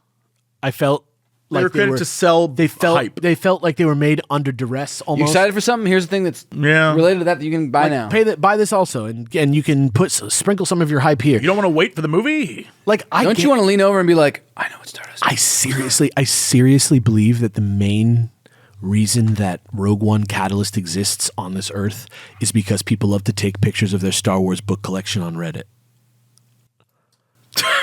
Like, Everybody's a faker. look, this is not a condemnation of the author, right? I want to be No. clear. I want to be clear. It's not about the author. The author is trying to get paid. I have a creative job, and I often do things that I don't just like want to do Sure. to satisfy my artistic notions, right? So I'm not going to say the reason the book doesn't work for me is because the guy sucks at making books. The reason the book doesn't work is because nothing happens in that book, and it's designed to give you like, here's some cool background information. The choice It's that just didn't work- content. The choice that didn't work was making a book about that. Mm-hmm. Like I haven't seen something like even Wormy and things that are like just completely out of character for Luke. Like It's also tangentially funny because like Rogue One didn't need to exist. Like there wasn't a plot hole. They already have addressed it 9 times already that it was like they got the plans and they all killed themselves rather than be captured. the notion. So it's like a thing off that doesn't exist off of another thing. The notion of like a massive interconnected universe that like perfectly checks out with itself is like from 2010. I mean, but also We've also talked about like it doesn't exist. Like that idea, Right. unless you made every fucking thing at one time, even Empire Strikes Back isn't like everything that you Yes. have to create after is already a riff. It's already like interpretation. Yeah, exactly. Like Raid 1 and Raid 2, right? Same team, same everything. There was not a Raid 2 in mind when Raid 1 was made, I don't think. And he made a movie with the same characters in it and just barely cared at all about what motivated those characters or anything. Cast an actor who was in the previous movie as another character in this movie that has nothing to do with the other character. Just millions of things like that that are like screaming at you in the face that this is fake. I think that everything in fiction is as loud as that. Screaming at you that it's fake. Like the swoop bike is like, to me, just as weird as... those exist. Huh? Those are real. I'm just saying swoop bikes are just as weird as casting the same actor to play two characters in the same universe, like Chris Evans or... Robert Downey Jr. Yeah, yes. As a matter of fact, yes. I think those are... Our outrage at those things is largely based on something that we don't understand. Like, I don't understand why... No, I mean, Davis was right earlier. The idea of... What was I right about? Well, the internalizing of characters and being a part of just human nature to see something in a character and like that, oh, I like that. I'm going to put that inside of me a little bit and like store that character for the rest of my, like, I think that was so neat. That was so, and yeah, it's just a story and yeah, it's ephemeral and yeah, it is whatever the hell they want to make. And sometimes it's half-assed, but it is one of those things where even if it's half-assed, to get it again in a way that is that you like it makes you feel good. Yeah. And if it's not a way you like it, it hurts you a lot. Yeah. Even if it's half-assed. Yeah. But this is what, yeah, like why I'm almost like, fuck, we should do Surgeon General warning about like, people don't really actually think that much about why they think what they think. Yeah. They just react like they have an emotion and they just go with it. Which is good to do when you're talking to someone. But I mean, because- No, your emotions are like just one piece of data that you have. It's like a mental reflex to something. What I mean is it usually being like, it usually oh, this works. makes me angry, so I'm going to say this. Is like, no, stop. Think usually, about it. It usually works for us. Like the reason we have emotions is to sort of like... It worked for us 10,000 years, or you're like in an earlier period of our existence. When I'm But trying to like now we're when not I'm trying to make a relationship work with my wife or something like that, right? Like, just going off the cuff emotionally, not good. No, but the thing that movies and books and music and just all media has crafted and honed so well is the manipulation of emotions. Right. It's the reason why you cry at the end of a film. Right. Or a book gets you hyped. Or you can be a kid, see Star Wars, and run around with a stick in your yard and be like, "This is my lightsaber." You've been connected to it in a way that was purposefully designed to get you hype about it. They Right. want you to feel that emotion But- that connects to the movie. That's why I think And like the definition sometimes of it's dangerous. art is just like a can see a creation painting and to cry at it, elicit yeah. or encapsulate emotions. Yeah, but emotions, like I'm saying, are like something that we had evolved from before we had spoken language. You know what I mean? Like, That's how we communicated. Yeah, like it helped us express things to each other, and they were made for boilerplate human interactions. Like something. Well, also something animals have emotions, so that's- it's not just humans. But yeah. that's what I'm saying. Like something like being a good partner, or being a good friend, or being in the public eye, and all those things that where emotional reactions can fuck you up weren't there when emotions existed, and are sort of like our choice, right? And so for me, something like emotional reacting to, speaking from emotional reaction about art is weird because it wasn't like somebody yelling at you. It wasn't like somebody telling you based off their emotions. You're wrong for having Well, emotion. what I mean is like just not even that. Like when I'm fighting with somebody, it's like a stranger, let's say, so that it's like completely fresh. Like when I'm reacting emotionally to that person, it's because this guy said like, "Hey, fat boy, what are you doing over here?" And I'm like, "What the fuck? Fuck you, dude. Like, are you serious? Kiss my ass." Right? The amount that I got angry doesn't seem unnatural for that necessarily if that guy was being a dick, right? Like, but with a movie, something that like somebody wrote, or a book, which is like the personal, thoughtful, constructed, and like formed ideas of a single person that you are reading for hours before you react to it. The idea that you would like walk out of that and emotionally react to it, and that's your final word on it, and your final feeling on it is, I would rather it didn't exist. I hate it. The people who made it are assholes, and it's the work of woke media. or whatever thing you're going to say that's like an emotionally driven, like anger or fear or whatever response. Like, it seems silly to do that to the writings of someone. You know what I mean? It seems silly to do that to something that somebody spent so much time constructing for you to then react to it like, meh. It's like, if somebody, like a chef, spent 12 hours making you like a beautiful feast, and then you did that thing where you like pretend like you're going to try it and you sink like 1 centimeter of your teeth into the meat, and then you, before you take the bite, remove your teeth from the meat and go, nope, no thanks, sorry, this is gross. Can we just get some like grilled cheeses? Like, that's what you're doing when you're reacting emotionally to a movie, in my opinion. Like, right when you walk out of the movie. I think that if you're not thinking about it and taking the time to construct your thoughts, it's almost not worth sharing with somebody that you don't know. But again, this goes back to modern day society where the idea is everyone wants to share their thoughts all the time. Or they've been told that that's very good.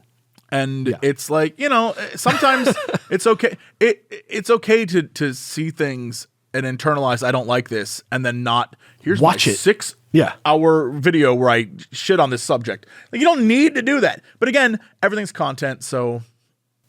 Yeah. All right, I'm going to keep going with discussion questions because it's supposed to be about their thoughts, not ours. But although George, what do you want to happen?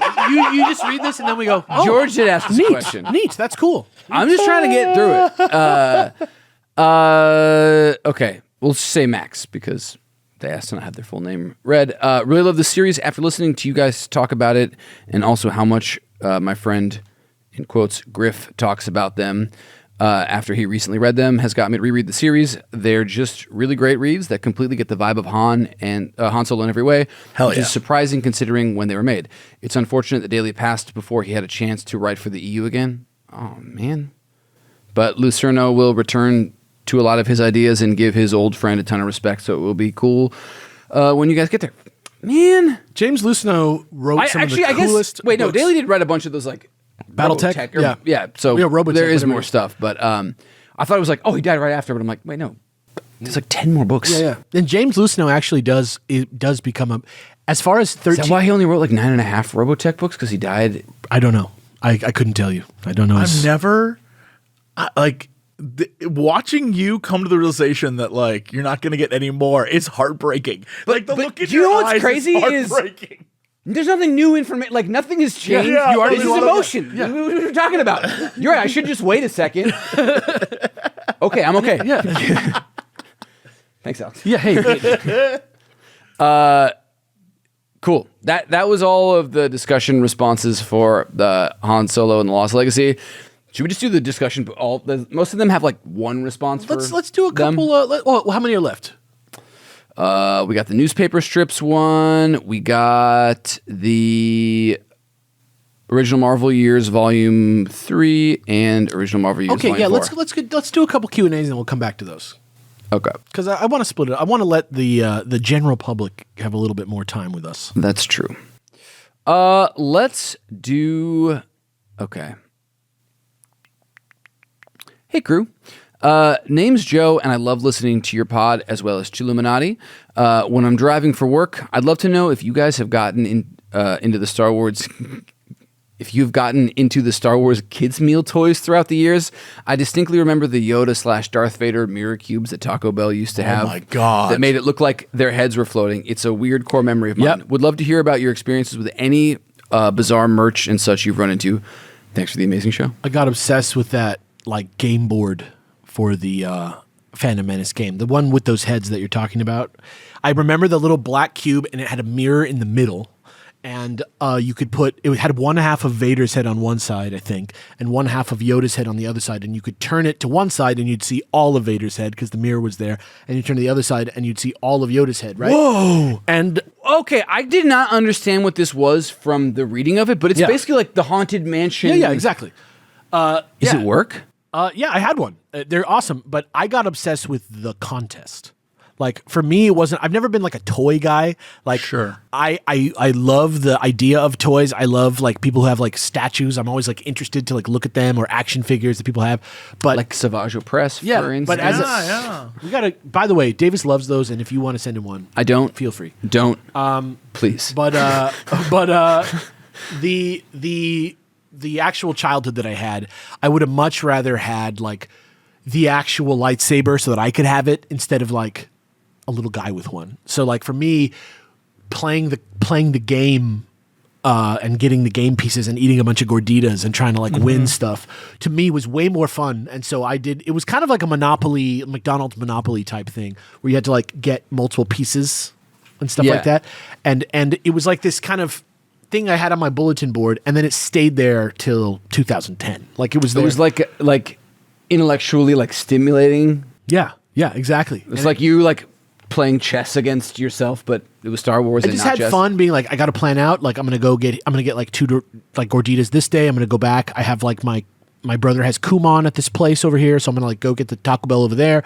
You know, stuff like that. That one and the Godzilla, Emmerich Godzilla, were the two that I was like Hell yeah. fully into, and I think they both had gordita varietals, Dude, which I enjoyed. talking about like, because you were like, rather than playing with like a toy lightsaber, or did you say you wanted to? You'd rather? I like my brother got like Power Rangers figures, and I got like Saba and the gun from Power Rangers. Yeah. You know what I'm saying? Yeah. Okay, and you rather play with the lightsabers that were out when I was a kid, like they had at Disneyland, were like a shitty flashlight with a shitty telescoping piece of plastic. And it was like rainbow.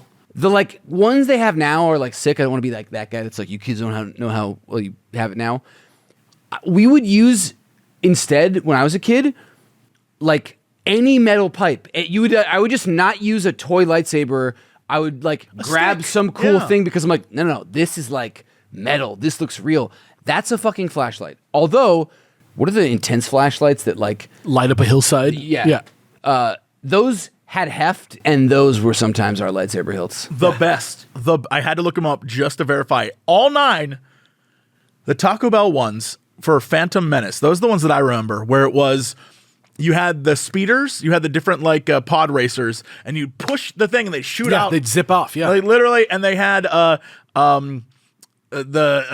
Oh, dude, I had this floating Queen's ship too, because Yeah. it was one of those ones that magnetically floats. the What Darth the Maul hell? one. You would like wind it back and it would zip Yeah, off the- after you. Yeah. The His swoop bike. I don't know what he calls it. I don't think it's a swoop bike because it's kind of they My had special guy. Sebulba was one of those walkers. We would wind him up and he'd do like a Sebulba walk. That was great. All of them had It's called a different. Sebulba strut, dude. He'd strut about. He didn't walk anywhere. Sebulba Strut. But they all had different things they would do. The lamest one was the cube where it was Anakin, and then when you undid it, he became Darth Vader. I remember that one too. And it was like kind of crap where you're like, boo. The other ones did. Great poster though, the Anakin Shadow poster. That's very good. I didn't have any like I can't remember any like Happy Meal toy that like stuck with me. Because it was all a Taco Bell. They didn't Was it do Taco Bell? Yeah. The ones that I like, I just had like the action figures, or like somehow I got that Russian nesting doll, Phantom Menace like thing somewhere, and then like that kind of stuff. But Most of the vibe for that time was people going to stores and buying hundreds of figures because they thought it'd be worth money because Star Wars figures were worth money. And all they did was just make more of them, and now they're worth the nothing. Way of the Force, like green lightsaber backing card ones. we've been shooting at like a game store a lot recently, and they have tons of, and because we've been like rereading this, I've been like eyeing old Canon stuff, and I have too much stuff. I don't want to start collecting again, but there's always like those things or like other weird little things where I'm like, there might be a time where I'm like, I'm gonna get all of the Taco Bell toys and just make a little something out of them. That Queen's one really stuck with me. Like I had the Phantom Menace like game board thing on my wall for a long time. It had like punchable plastic. It was like these circles. I remember. I don't exactly remember, but the Queen's ship that floats, it like balances and like just kind of looks like it's actually flying a little bit. The Jar Jar Binks, you would press him in his tongue and go.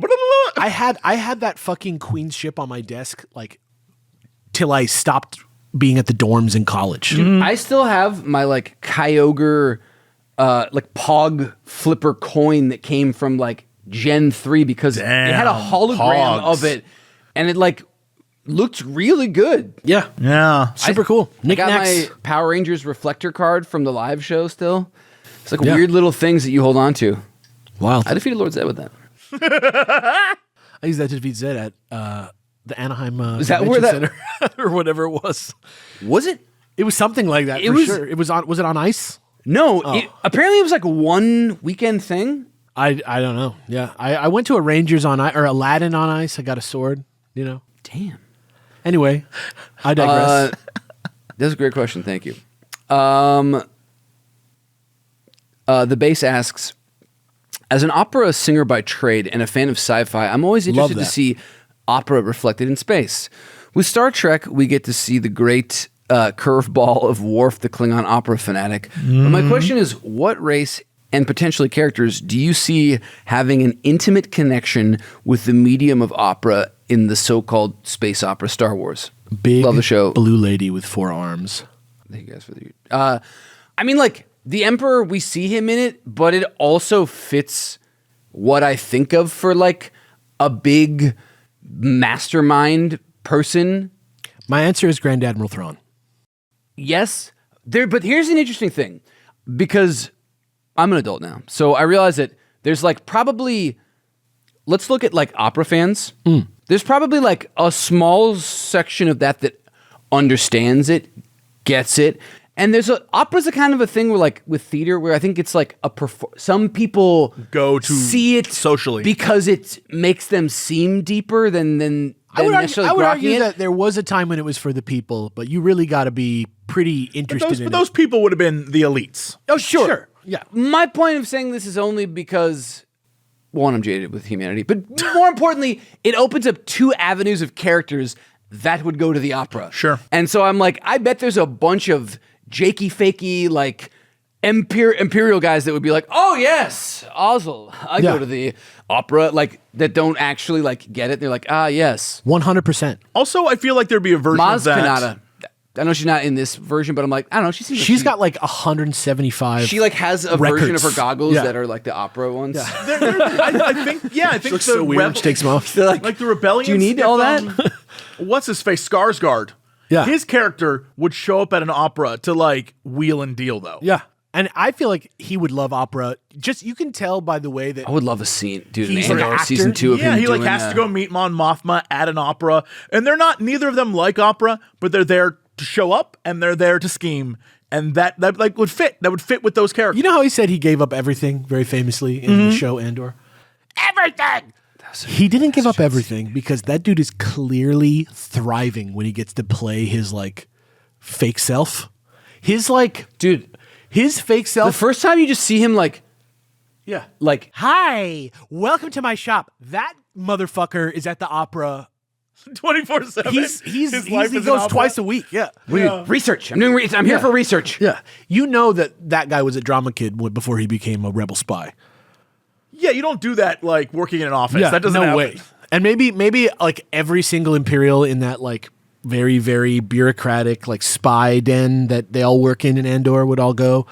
But that fuck boy's mom is the one who like would go and care.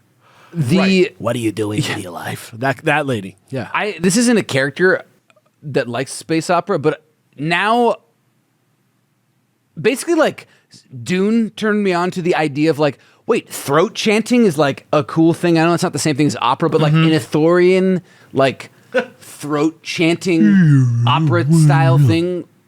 My brain just thought that would be a sick thing.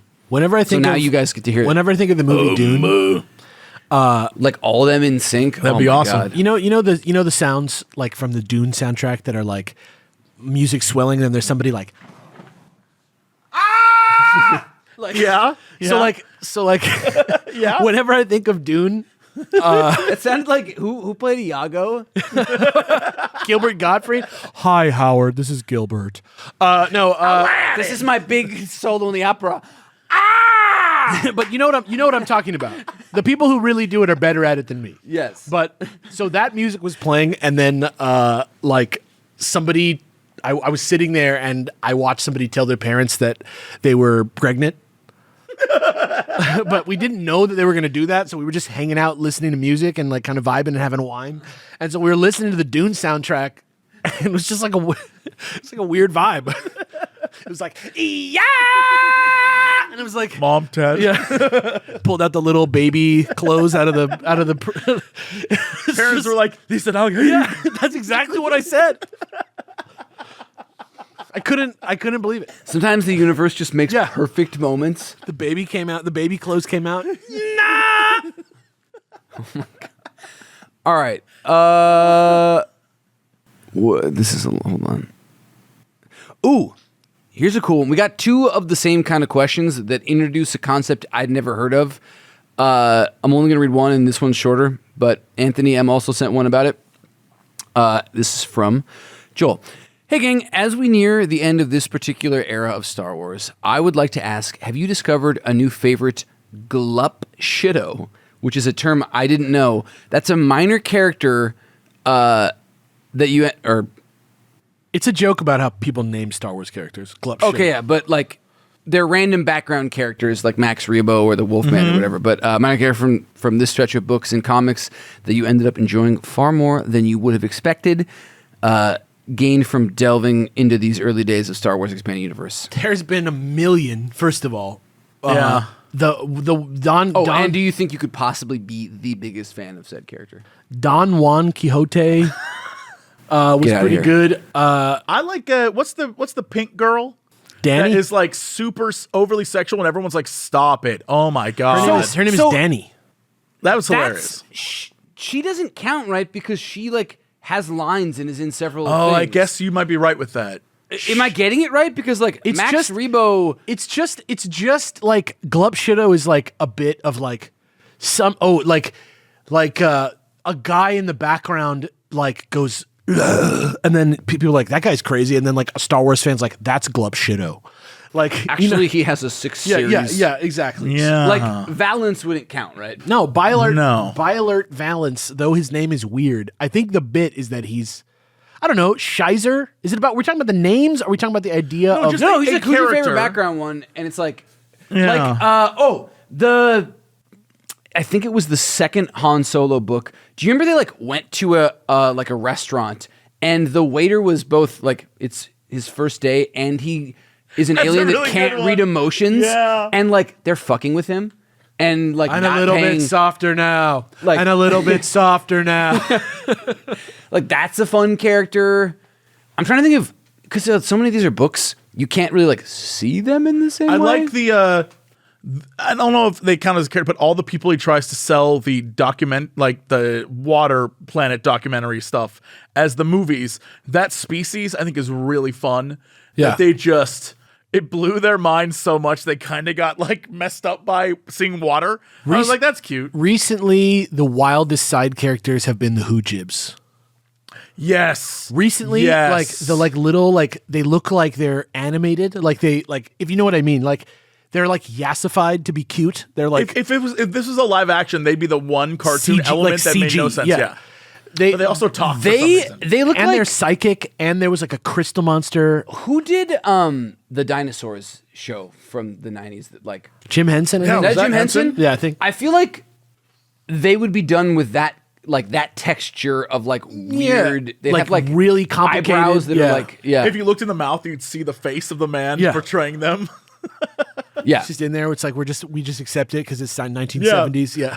There you go. There you go, to Glup answer Shitto. that other question about like what feels the least in there, the newspaper strips I just realized. The Alan Moore No, ones. the newspaper No, just in strips, general. like just pick one of those newspaper strips ones. weren't the Alan Moore ones newspaper strips? Oh no, they were like the mini British comics. Yes. Yeah. All right, discussion post.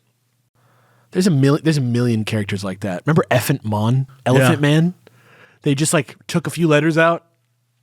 I used Elephant Mon as the droid did a fact about Elephant Mon recently. I just thought that I forgot about that. And calamari is like I can't believe that we're all fine with that. Mon Calamari, dude. Dude, like I mean, back in the fuck day- a swoop bike. Fuck a swoop bike for artifice, okay? Fuck a swoop bike for reminding us that it's artifice. This Squid Man is named after the rings that I eat with my pizza. What is the etymology of this word? What? Calamarum.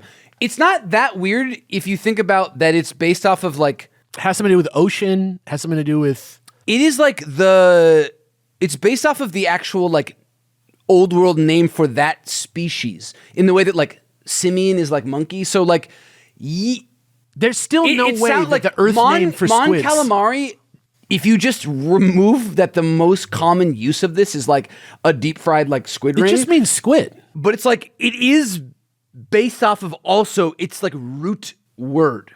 Right. Like Mon Calamari is like man squid. I get it. It's I get why it's literally difficult. it's literally effing mon, but just backwards. Just so we're clear, they both have the word mon in them. Wait, what is Effet Mon? Effet Mon is that guy who's like a little elephant, like Yoda guy who has a hood on in Jabba's palace. He's Elephant Man. He looks kind of like an elephant. He looks kind of like the Elephant Man, like Anthony Hopkins. And then we got Calamari, and he's the Calamari Man. Right? What? He's a squid man. It's not what would happen. I had to look this up because David said simian, and I was like, I have to know. So, yes, first off, there is a simian species called simiong. Yeah. And Simian mon. And they literally just look like apes, but with like tech gear on them. Yeah. Simian dudes. Yeah, I'm just saying it's like they're just taking a like root term for like a species. Absolutely. And using it. 100. Yeah. I'm just saying. There's probably like a Ursa something. There's like a bear people. In the same way Absolutely. that hot rods are an Earth concept that we're seeing in Star Wars, and that doesn't make sense that would happen. Calling the squid-headed man because he looks like an Earth animal called a squid, Mon Calamari, is silly.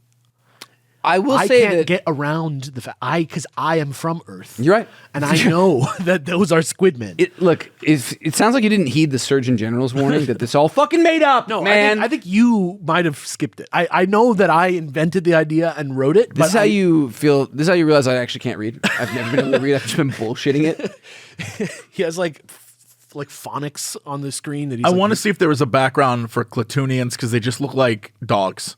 Yeah. But I got nothing. No, they just look like my They're just elementary dogs. school Okay, mascot. so for the discussion posts on the newspaper strips, I said we, but really I was just curious. I have like, story OCD. I'm just realizing that about myself. And I'm like, I don't know what to do with the newspaper strips. Like, I don't, my brain is just like, You're like, we talk about this. They're I'm like, Star Wars, but they're like not real, but they're I'm real. like, what are you supposed to do with this small unit of story? So I was just asking people like, what do you think? Like, do you like them? What does it mean to you? Do you like think of them in canon? Do you not? Just help me. And we got a response from Nathan Simmons that says, I think the newspaper strips in particular are a rather fascinating glimpse into what I think laid the foundation for shorter form Star Wars content in the future. A great example is the excellent Genndy Tartakovsky. Thank you for the assist. Clone Wars series. So many of those episodes are perfect little bite-sized pieces of Star Wars. Yeah. I see the newspaper strips in the same light, with some of them being really fascinating concepts that I wish could be expanded further. As far as considering them canon, I think they belong in the same canon as... Fuck. Finish the sentence. Sorry. He got him. We have no clue what got him. Okay, sorry. What are you? What Stop. I had a realization. Fuck, where was I? How as far mind-blowing as could this considering be? them canon, I think I think they belong in the same canon as the Marvel comics you've covered so far, in that they feel like proto Star Wars before it found its footing. I'd put it in the same realm as the Ewoks and Droids cartoons. That is absolutely correct. Yes. Completely agree. Couldn't agree more. Now I gotta know. You got your answer. No, my brain switched. Yeah. This. You know how you were like, I think that you said two separate things earlier. Okay. You said a lot of things, but Sure. these two things are important. You were like, what the kind of movie that George Lucas was trying to make with the prequels were like dialogue free, and then later you were like, people were doing what he was trying to do better. Is that what you meant by like the Clone Wars? Like most of them aren't a bunch of them dialogue free. Yes. There is not a like word. It's like sounds and action. Yeah. Is that what you were referring to? I'm just saying, like, yeah, like I was like, wait, yeah, that does work like that. People achieved, like, when you're watching silent films, right?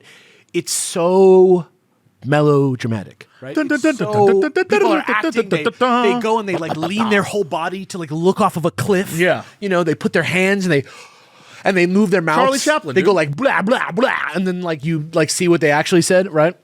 But like Gennady Tartakovsky uses thick lines. He uses like really stylized art. It's very melodramatic. He's not maybe taking the visual cues that George Lucas was taking, where he's making it look like Charlie Chan or making it look like Flash Gordon, but he's taking the notion of that and making it something amazing.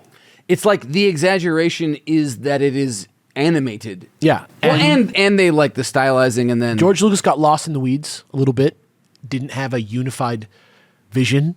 Gennady Tartakovsky, again, one of the most powerful, moving, incredible figures in animation of the last 30 years, maybe more. But also, it was short, and you can't get lost in the weeds when each episode is like less than 15 minutes. So is a Charlie Chan. You know what I mean? Like a Charlie Chan is also short. But what was the question about? the question I had a was thought. This just like is feedback. what does it mean? Like, does this like work yes, for you? ask Do you not the care? yes. No, I yes, just yes. I couldn't get over that. I'm like, what am I supposed to do with this? Yeah, I get it. I think And that's a fault of me. personally, to answer the question that you asked, personally for me, because I like his answer or their answer, whoever I don't know who. It's the holiday special. It's just, it exists and it's fun, but it's not. Don't worry about it. Well, like, okay, Star Wars is a thing. It's a concept. It's a playground. Whatever. Right. So like, we can adapt it to anything. Right. Some of the best poems that have ever lived are like, look how nice those leaves are. You know what I mean? Like some of the greatest. Like it's like 6 lines, and it's like, I died, and I buried my dog with me. That's true love, or it's just something simple. So like, is it possible to write like an amazing little Star Wars newspaper strip that like resonates and is, going to be amazing? I think that by limiting it to a branded fandom, you're going to lower your chance for like, the level of like brief and like terse and like efficient, mind-blowing language that you can use to make an effect somewhere else. But I think if you want to like, where do I put this? How do I think about this? It's like a tone poem of Star Wars that is kind of like fighting against the limitations of a medium where you have one page, and most people are going to wipe their ass with this or wrap fish in it. But it, You're just kind of giving somebody like almost like a blast of Star Wars. Like it doesn't even matter almost what the plots are so much. that's the thing. Yeah, you're absolutely correct. Is it's just more Star Wars to exist when there is no Star Wars, and it gives people that sort of taste of fandom. But it suffers from the same problem as the holiday special, which is it isn't about caring about the product. It's about creating a thing to fill a gap in a market where there is no product at the moment. So you just make it.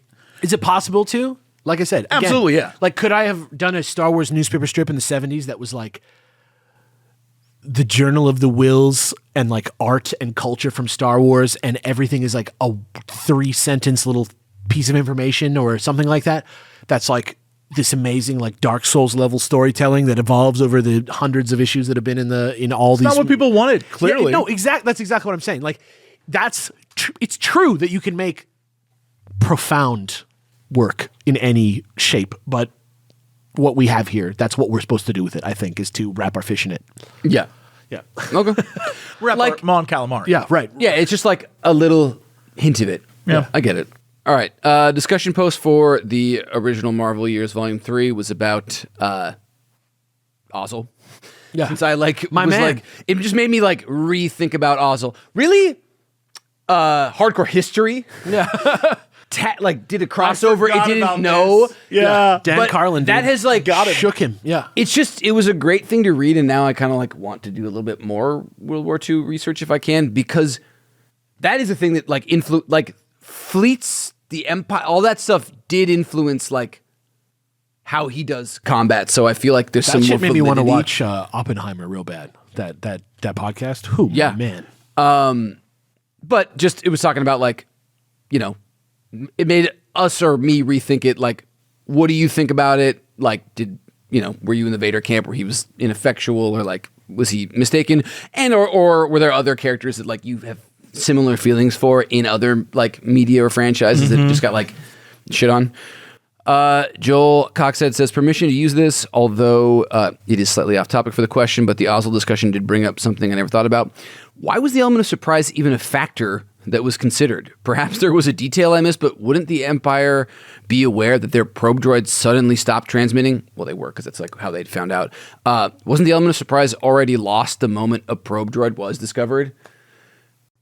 No, because there's lots of reasons that the Empire probes planets constantly, and if they don't know where the rebel base is and they didn't see the rebel base, and you kill the scout, your only choice is to wait and see, unless you're sure. I think you might be right in the fact that during the moments before Vader is like, that's where they're at, all the Imperial officers are like, it's nothing. So it probably happens frequently that the probe droids... It happened when they were in the escape pod, too. When they were like, there's no life readings board, sir. Well, let's not waste the lasers. Or whatever it's a bureaucracy. So I feel like Vader's like, nope, that's where it's at. And I think Vader's like, let's get there and surprise them. Because it might be that they've messed with probe droids before in other adventures. Who knows? And what it probably really is Vader has the fucking Force. So when he's like, it's there, it's like, nobody else has that ability. But I'm saying, like, the reason why they would not want to be... But again, the surprise was they were too close. But if you know, like, for Ozzel, he's, like, thinking, all right, it went down there. It can't be there. But by Vader being like, they're there, we're attacking them, you're like, okay, if we're assuming then it went down because it's them, then there is no element of surprise. If we're going to accept that they're there, we have to accept that they know that we're there, that we're coming for them. If it's 100% real and we're trying to like give the gritty edge of realism to like this military, like, I don't even know, like action in the Star Wars universe, I can't speak super hard. Wait, did they come out of hyperspace too soon? Is that what he said? So they would be further out from the system and easily detected. I think that what he said was they came out of hyperspace too close to Hoth, that it like alerted them so of if they their were like presence. further back, so they could have done what I think was done. That was like one of the cornerstones, I think, of the argument I was reading about. The person was like, he assumed incorrectly that they already knew that they were there, and he needed to get them there to start bombing them or do other stuff. I guess not like creep up and give them more time to prep. I guess we'd have to know how Star Wars, the version of radar, works, because in in Return of the Jedi, the Emperor hides his fleet on the other side, and then they show up and trap them. Well, maybe they were in the sun. I mean, who knows at this point? But I feel like it's one of those things where we're just missing that information of how detection works, because clearly in the third movie, a massive fleet is there, and they are not detected. The real answer is they didn't think that far ahead for this. I don't even think so. I think the real answer is even simpler than that, which is that Darth Vader is the fucking Lady Gaga of evil. Yeah. So like we just assume that he's right because he's cool. Well, no, but what I mean is like, okay, the like hashtag for this, if it was like 2015 or whatever, right? Hashtag Ozzel was right or Ozzel was innocent or something like that, right? Is like kind of the notion that we're talking about, right? Right? Not innocent, but just Ozzel was like not as dumb as Vader. That's what I'm saying. Like, of course he fucking was. Of course he was like just doing his job and being a But Vader was pissed because the Death Star blew up. No, but Vader just wants to fucking be scary all the time.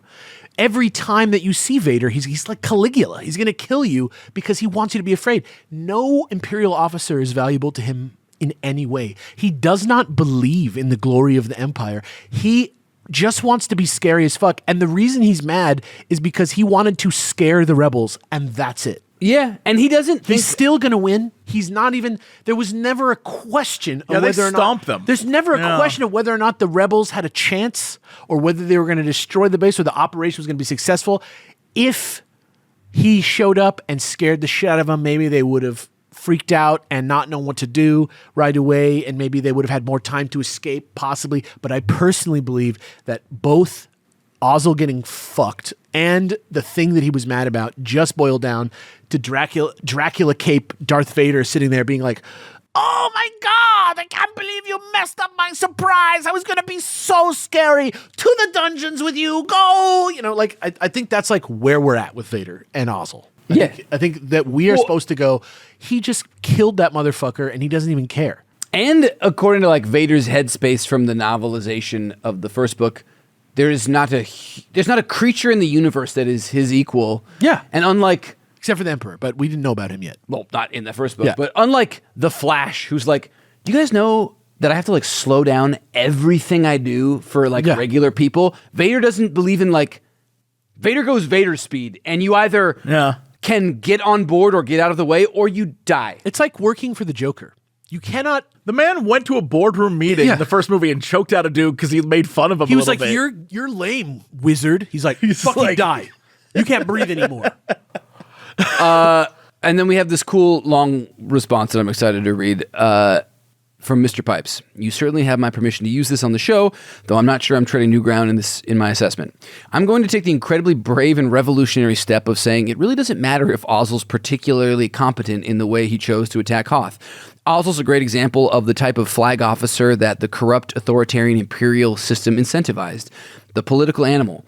Even the transformation of the Empire did nothing wrong meme into an apparent genuine radicalizing force shows the irony is well and truly dead.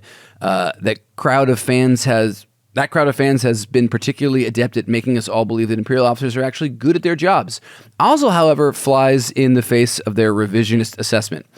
Bear with me here, but I'm going to take the, once again, incredibly brave and trailblazing decision to steer our discussion towards the Empire as Nazi Germany. Admittedly, any fascist-flavored regime you have on hand at home will do. But let's think back to the halcyon days of May I got one of those. 1945. What? Oh, yeah. At this point, only one member of the British royal family has been caught cosplaying as a Nazi, and he's been effectively exiled to the Bahamas, lest he be used as a pawn in Hitler's political takeover of Britain, unlike the other example, who was more recently exiled to the U.S., but for very different reasons. Father Coughlin, a demagogue who used modern media to pump out pro-fascist and anti-Semitic views, has been removed from the air because the one thing everyone can agree on is that fascists probably all deserve a good kick in the teeth to get this whole thing out of their system, unlike other more modern examples who may come to mind. And a whole bunch of German officers have been slowly trickling into a series of holding areas in Allied territory. That last point is the most important to our discussion, but hey, I'm still a little miffed that some people still think the Empire is the good guys in this story. So I need to get the other example out of my system. The point is that May 1945 happened, a bunch of German officers were captured, and everyone agreed to never entertain fascism ever again. These captured officers don't realize it, but they are intensely observed by Allied intelligence. And in their conversations, all sorts of things trickle out.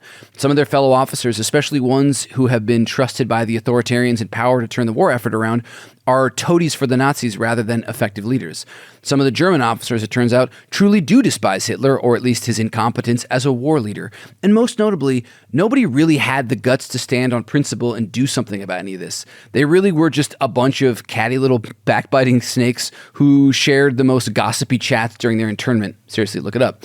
And so our historical diversion leads us back to Ozzel. This all sounds familiar. Whatever competence Ozzel might once have had as a commander was...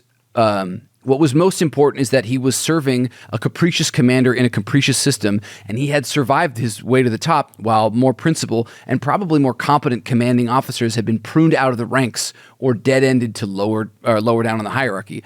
Ozzel might not have been particularly incompetent, but he was precisely as competent as the system allowed to rise to the top. That's a good fucking sentence. He was a toad, and thus the whole point about whether or not he was good at his job, especially at Hoth, is moot. Ozzel doesn't have to be good at his job. He just has to be good at deflecting blame and able to execute the will of his authoritarian master, Darth Vader. And that, apparently, is something he was good at until his luck finally ran dry. Ozzel was a toady, exactly the sort of person who most often commands a fleet in authoritarian regime that's had a chance to whittle away any of the lesser politically astute old guard in the ranks. He covered up his errors with excuses and substituted clever strategy and tactics for by-the-book thinking that relies on things his masters most appreciate. Terror doctrine. Let's jump out right on top of those rebels and scare them. And brutality. And then let's hammer them into oblivion. His failure is Vader's failure, which is the Emperor's Empire's failure. Ozzel is a reflection of the system that allowed his toady little heart to spawn, thrive, and metamorphose. I know that everyone watching the old canon keeps hungering for the secret treat in 1991 lunchbox, which is the Kinder egg that contains one of our favorite EU characters, Admiral Thrawn. And I think Ozzel's a part of that. Thrawn is the anti-Ozzel. Thrawn is the answer to the Ozzel question, why did Ozzel end up in charge if he had it in him to mess up so badly? Zahn gives us a perfect look at the type of person who rose to the top of the Imperial system by showing us the one exception to the rule. An art-loving, tactically daring alien who served a xenophobic system and somehow managed to dodge his master's worst impulses because he was so incredibly good at his work. My point here is that the old canon collection gives a better view of Ozzel and his ilk than any of our attempts at revisionism can manage. Sure, we all thought that Star Destroyers look cool, and maybe some of us like their outfits, but at the end of the day, as cool as they might look at sometimes, they're the bad guys. We don't need to convince ourselves that because they look cool, they're all secretly way better than they actually are. Down that route lies the weird trap that snared some of the people who bought way too hard into the Empire did nothing wrong meme.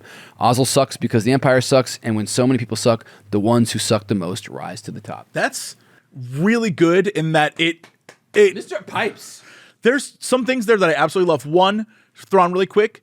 Dude was sent to the furthest reaches of the galaxy. That's how he survives and comes back. So he wasn't even involved in any of this, which I think is pretty amazing because the Empire was like, we can't have an alien. He's also here. Not a lifer. He does not give a shit about the Empire. He's like, we can have an alien. Send him. Wait, he's smart, but get him out of here. Yeah. And then I love that that entire thing puts Admiral Piet into focus. That dude was just a yes man. Yeah. He only did what he was told. Yeah, he'd do crazy stuff, but only what he was ever told, which I think is super interesting. And then the idea of just taking all of what was said there and focusing on Andor.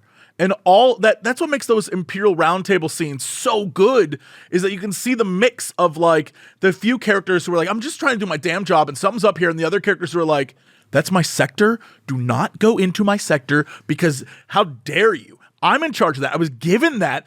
It makes that scene so good. We get two characters in that arc that are the same but different. The Imperial lady, the ISB officer who is right and good and has to try hard, and then what's his face, who was the security guy that fucked up in the first place, who was I don't even know if he's right as much as he's never been wrong before, and so he's stuck to it, and he just happens to be right that Andor is actually Andor was not significant until later. Yeah. He just is, but you get those two guys are kind of a similar this bullshit rises to the top. That's what and makes people Andor that don't so have great, to fight. is it literally shows the bureaucracy and how truly evil it is, because they're just doing the most mundane, terrible tasks. It's all a bunch of self-interested people who think they're gaming the system, getting away with shit because everybody around them is just as bad as them. And TLDR, that's exactly how America's mayor, Rudy Giuliani, gave us the cultural gift of 4 seasons total landscaping. Yep. I didn't know that there was a Empire did nothing wrong. He was disbarred in New York, by the way, just recently. And many other states. Yeah. I mean, here's the thing, is that it's the same thing with the people who do Thanos was right kind of vibes, where it's just... It's performative. It's not I don't know if it's performative. I know many people, they tend to be no, I get it. I get what it's going for. But it doesn't make it... It's a proud... Saying something like Thanos was right is proudly stating your lack of empathy. Yeah, pretty much. Pretty much. I love the way the Empire looks. I love all the things about it, but there's no reasonable person who's those guys actually were keeping the galaxy together. You're basically saying, I don't care about all those lives. I am part of the elite. That's what you're saying when you say something like the Empire was right. And Mr. Pipes has it exactly right. Yeah. No, he obviously came at it from the exact opposite direction that I was coming at it, right? Where I'm none of this is real. Vader is evil. That's why it happened. He's kind of... The allegory, the metaphor. He's making it real. But what made me think about all this was the very real things I learned about World War II fleet movements. And he was let's also approach this from the also World War II, but actually a person that was him, what happened when they were captured, and it was they're all a bunch of fucking yes people snakes.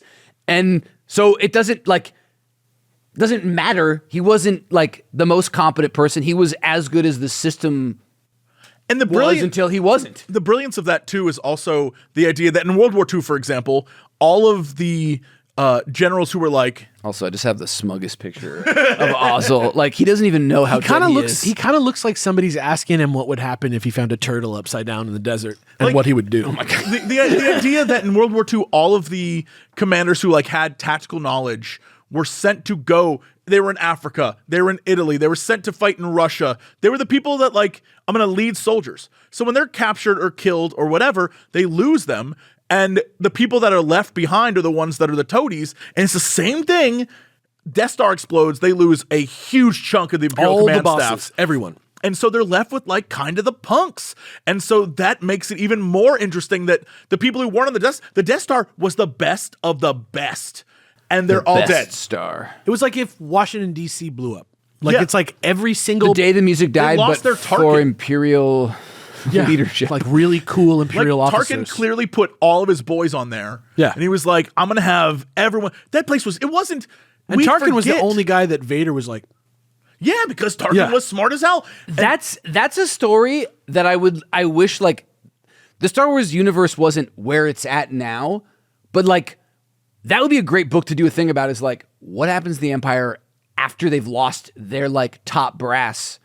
I don't think I think they might like mention that people have died, but whenever they don't even really talk that much about Tarkin after he died, even though he was like almost the real emperor. I'm trying to think Yeah. to think of like a really popular story with like that kind of power vacuum. There was a little bit. Aftermath I was going to does it say a lot. Aftermath. yeah. Actually, and then a lot of like, I believe, if I'm remembering correctly, the like X-Wing books, like there's a lot of talk about who's in command post. Right. I believe but that's a That's because big, they had like Isard and stuff. Yeah, they had. I believe the truce at Bakura Yeah. is like in that. In that, like, we have to It's figure out what's going to happen. Yeah. Bakura. Is that what you said? I was just trying to do a bit, and I'm done. Sorry, bit. Sorry for Good bit. interrupting you. Nichelle Nichols from Star Trek, right? Yeah. Bakura? Is that how you pronounce that? No, not even remotely. Not close. No. Not even close to that. It's a little joke, just a little bit. Yeah. And bit. then the final discussion questions were about, or discussion post was for the original Marvel Years Volume 4.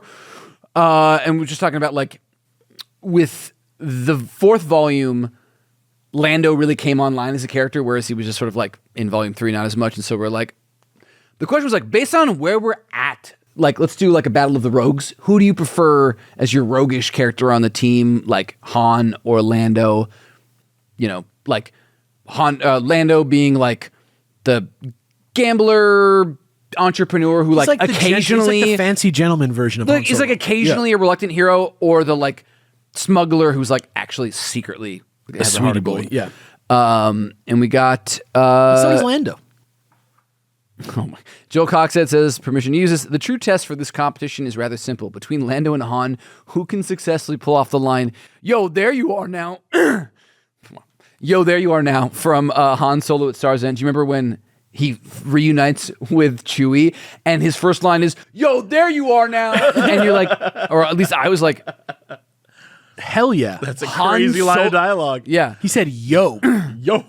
Yeah, said, pondering "Yo, on fats." this, even though there is You the up? yo is a little awkward for Han. We There out you here. are now, still fits his style neatly.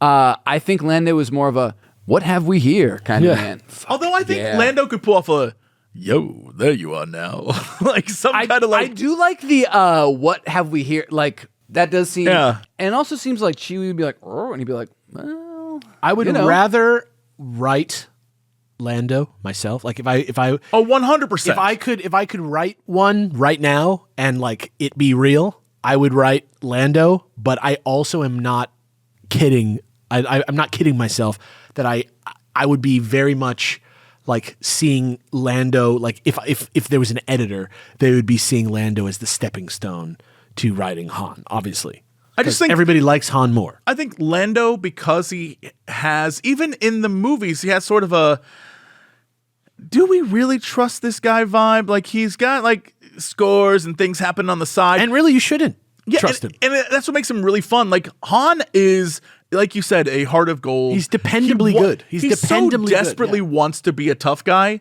Let But me- he's like not that. let me read like the other response, and then Sure. we can like give our general because it's good, but it's Ashley Graves says. I get permission to read it. The problem with discussing a preference between Lando and Han at this point is that Lando exists only as a foil to Han. You can choose your favorite over who's the best dressed or who's the smoother flirt. Both Lando, let's be real. But unfortunately, I think Lando was only written in the movies to make Han look good, which isn't to say I don't love Lando as a character. I do, and I love him as a foil for Han. The problem is, at this point in time, we don't have much about him besides the fact that he is what Han isn't. Though we all know Han from his books, now a large portion of the movie watchers wouldn't have. So I think Lando is to point out to people that while Han may have been a smuggler, putting him up next to Lando makes him look like less of a scoundrel. Lando is able to sell people out when Han's soft heart would screw him over. Lando is able to charm his way out of situations that Han couldn't. Lando has a fancy title, the flashy clothes, the money, things that Han gave up to save orphans and pretty girls. To clarify, I hope this changes soon. I hope we get to see more Lando outside of what Han isn't. And specifically, I hope we get to see Lando be more vulnerable when with someone in the upcoming trilogies. I frankly think it's a crime that I've never read much about Luke and Lando's relationship outside of the comics. I think there's a lot of potential for that dynamic, and one that could be very different from Han and Luke's. There's a lot to unpack. Just tying into this before we talk about them broadly.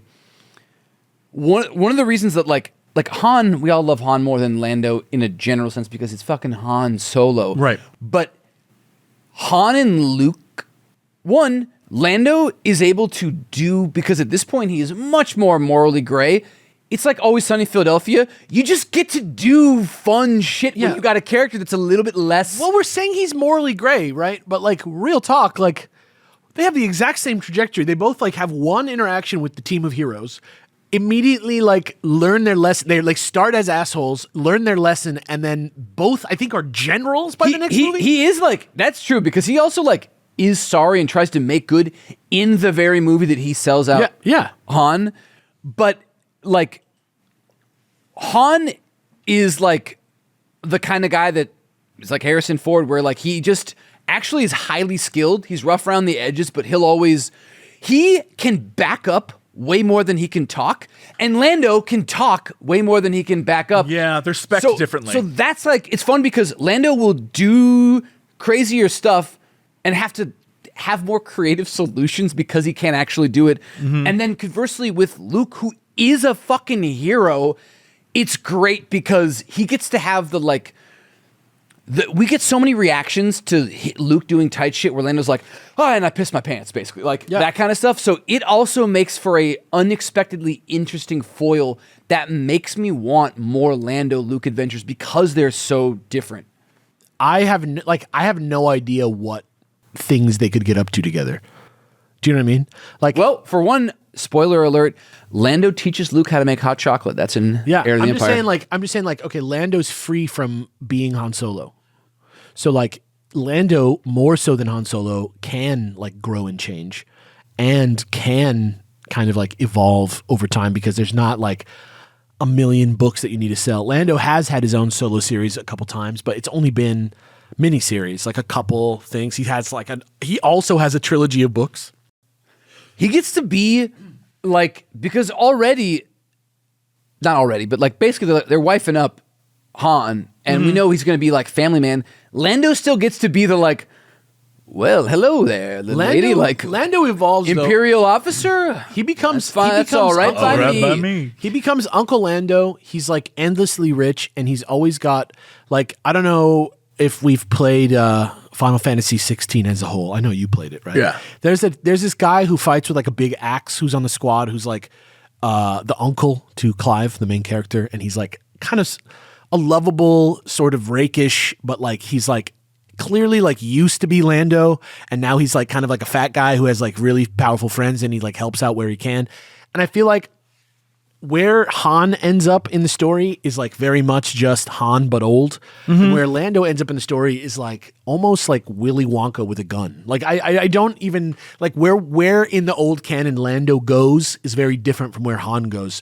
So I would be interested to see in 10 years of old canon time, like from like wherever we're at right now, 83 to like maybe 93 or 95. Actually, not much. It'd be more 90 to like 93 to 99. Yeah, I'm just saying, like, I would love to see the answers to this question of like Han or Lando when they're much different.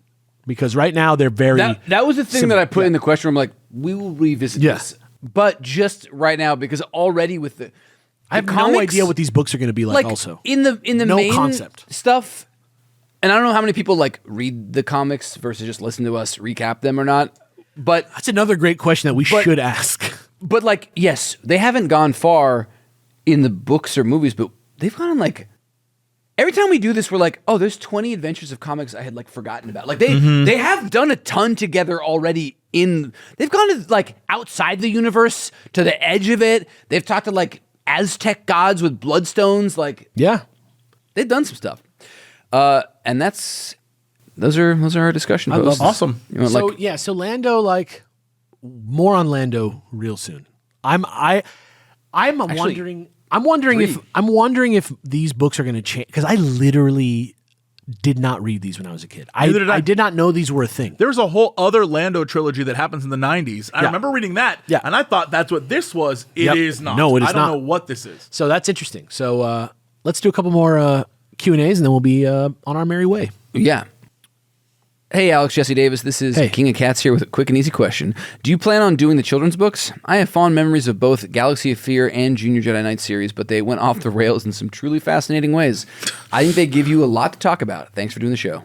As the guy who's going to definitely be making this timeline, my intention is to do any serious storytelling. So like children's books, adult books, anything is in the mix. What I don't want to do is like an educational book about robotics that features droids in like a container story for like lessons on how to build. Many of the books that I have literally behind you that are like the schematics. Yeah, anything made by like DK or anything like that, we're probably not going to like fucking read. I would love to do something about those, because as a kid, I would look at those schematics as like a resource. They're a cool thing that maybe we can like as a do resource for the show. Yeah, as a resource for the show in general, like they will get discussed in some way, and we will interact with them in some way when we get to them. But we're not gonna be like, I read it from cover to cover, page 7. Here's what happened. Yeah, you're not gonna have like an episode. The design for Cloud City was amazing on page 36. But Junior Jedi Knights, Young Jedi Knights confirmed. Galaxy of Fear seems like a definite we should read. Obi-Wan confirmed. If they have an arc, Galaxy of Fear if they literally confirmed. is like an arc to it, then yeah, we'll read it. Anything like I'm saying, anything like a story. The Glove of Darth Vader, all those books, the Zorba the Hutt books, all those are all going to be here. The only thing you're not going to see, like I say, is stuff where like the storytelling is secondary to like coloring or counting. Like I bought like a book for my nieces a couple years ago that was like retelling all the episodes in a child-friendly, largely deathless format. Although, side story to that, they sort of mentioned it, and then my niece asked me what that meant. Like, I guess they hadn't talked about the concept of death. What is death? And then I was like, they don't know about death to their father, and he was like, I'm like, it never came up. Let's just say then. I forgot what I said, but I had to bullshit death to children because I wasn't ready to like. They're not open around that anymore can of right worms. now. Yeah, they are in timeout. But forever. They're resting. They're resting because they're real. They're grounded, but like longer than right. But like in the ground. Yeah. God damn. Ding dong. That's a great. Where were you? But yeah, we wouldn't do those. So because we've read enough versions of the movies. Yeah. Okay. Where is? Oh, Travis asks, do you gents think Vader being the big bad would have been better, with the Emperor remaining a toothless President Scroob-esque character as shown in the A New Hope novelization? I think the Emperor makes his redemption. Value. I think the Emperor makes his value clear in Return of the Jedi. I think like better is impossible to tell. Is like the wrong word. Like the way that it went is how we have Star Wars like now. Them like going with that direction, adding the idea of redemption, it actually adds a lot of flavor and layers to the characters and the universe. Makes it more mythological. Do I wish Or actually, maybe they could have written a different version where that was still there, and where like, if Vader wasn't his father, that's a whole other thing that I wish I could like watch that Rick and Morty like television thing that shows you other universes, or one where he is his father and is still the big bad and what that looks like. There are fascinating, it again, like anything comes down to like, who writes it? How is it written? We almost got the version of the Vader bad guy killing the Emperor in the new sequel trilogy, and then they just punked out on it. I've never been so disappointed. I was like, whoa, they're gonna like he killed him. They did it also in Phantom Menace. I thought Maul was like our Vader. I thought he was gonna be like in these fucking movies, but he's in like 5 minutes. Yeah, they keep like I was very upset with the way that they were like, we're gonna kill the new Emperor and have the Vader character take over, and then we'll just reintroduce the Emperor again. I'm like, that was one of the most like genuinely exciting things that I've ever seen in a movie theater. I was not like 100% on Last Jedi, but I was 100% on the ending of like when that lightsaber flew out of his body. I thought that was cool. I was like, I can't believe they're doing this in the second movie. That was so exciting. But yeah, and then the only glimpse of it we got is actually in Splinter of the Mind's Eye. I think that's the only time that Vader, who was going to be the big bad, ever. But he didn't have like plan. My problem with like Vader, I feel like Vader is sort of like, he's a very cool character. His motivation was just very different. By making the Emperor the big bad, he gets like sacrificed as a character with any like real meat in both the way they do him in the prequels and the original trilogy, where it's like, because they have to now tie everything into like where he becomes, they like prequelize it poorly, like we talked about earlier. What is Vader? What does he want? He's like miserable and doesn't want anything. And like, we didn't get enough time with Anakin to really get a consistent, definitive take on like what Anakin Skywalker, I mean, you're who right. he really is. Like from movie to movie, he's different. He's like, I don't think that Lucas did a great job of like nailing that down. And so like the idea of like a Vader run thing is so tantalizing to me, but like, what is it? Like it probably when he's like, you and me can run the galaxy. I'm like, is that a thing you even want? What would that even look like? I think he is. We're supposed to see him in the movies as they are by the end as like somebody whose humanity won out against his inhumanity. I think that's as boiled down as you can make Vader. There's just with the well, because he was asked, like it was a thing where he was asked to kill his son. And the humanity in him is like, I can't do this. You're asking we don't me. get. That's it. It's not like big. We don't get the tension between him and the Emperor. We don't get any of that. We don't get the idea that he's thinking about that he could be in charge. That's like just people that are good at storytelling, like trying to come up with a good premise for the Darth Vader comic book or whatever, or whatever Darth Vader story where they're going to write for the most part, Vader is a force of nature. He's like, if you're playing a video game and it's a side scroll and there's a black wall chasing you, and you hit it and you die. Like he just exists to be a bad guy, and he's then like they the were six-finger man that is like Humperdinck's like heavy. Like he doesn't have, but then they gave him a reason to what be they like. guy. What they kind of get at with the prequels, they just didn't do the work to support it. Is the idea of like people should do the right thing, and if they won't do the right thing, they should be made to. Which, like some of the other concepts of the prequel, is not. That's a great log line for how he could become the kind of person that He's got no time with that it. forces. That is like how especially when you are the like Jedi and you're supposed to be like either the military wing or like an important part of a republic that's at civil war. People are, no matter what, nobody's at their best during a civil war, even if there is clear right and wrong. Like that, there is something great there where you're like, we're supposed to be like the spiritual leaders as well as the like military leaders, and people are not people are killing people. Like, enough is enough. We have the power. Why are we stopping ourselves? Those fuckers will behave because I will kill them if they don't. I feel like it's just, but we don't actually really get that. I just feel like the way Vader runs his shit, unfortunately, like didn't end up being important to like the story that was being told on screen.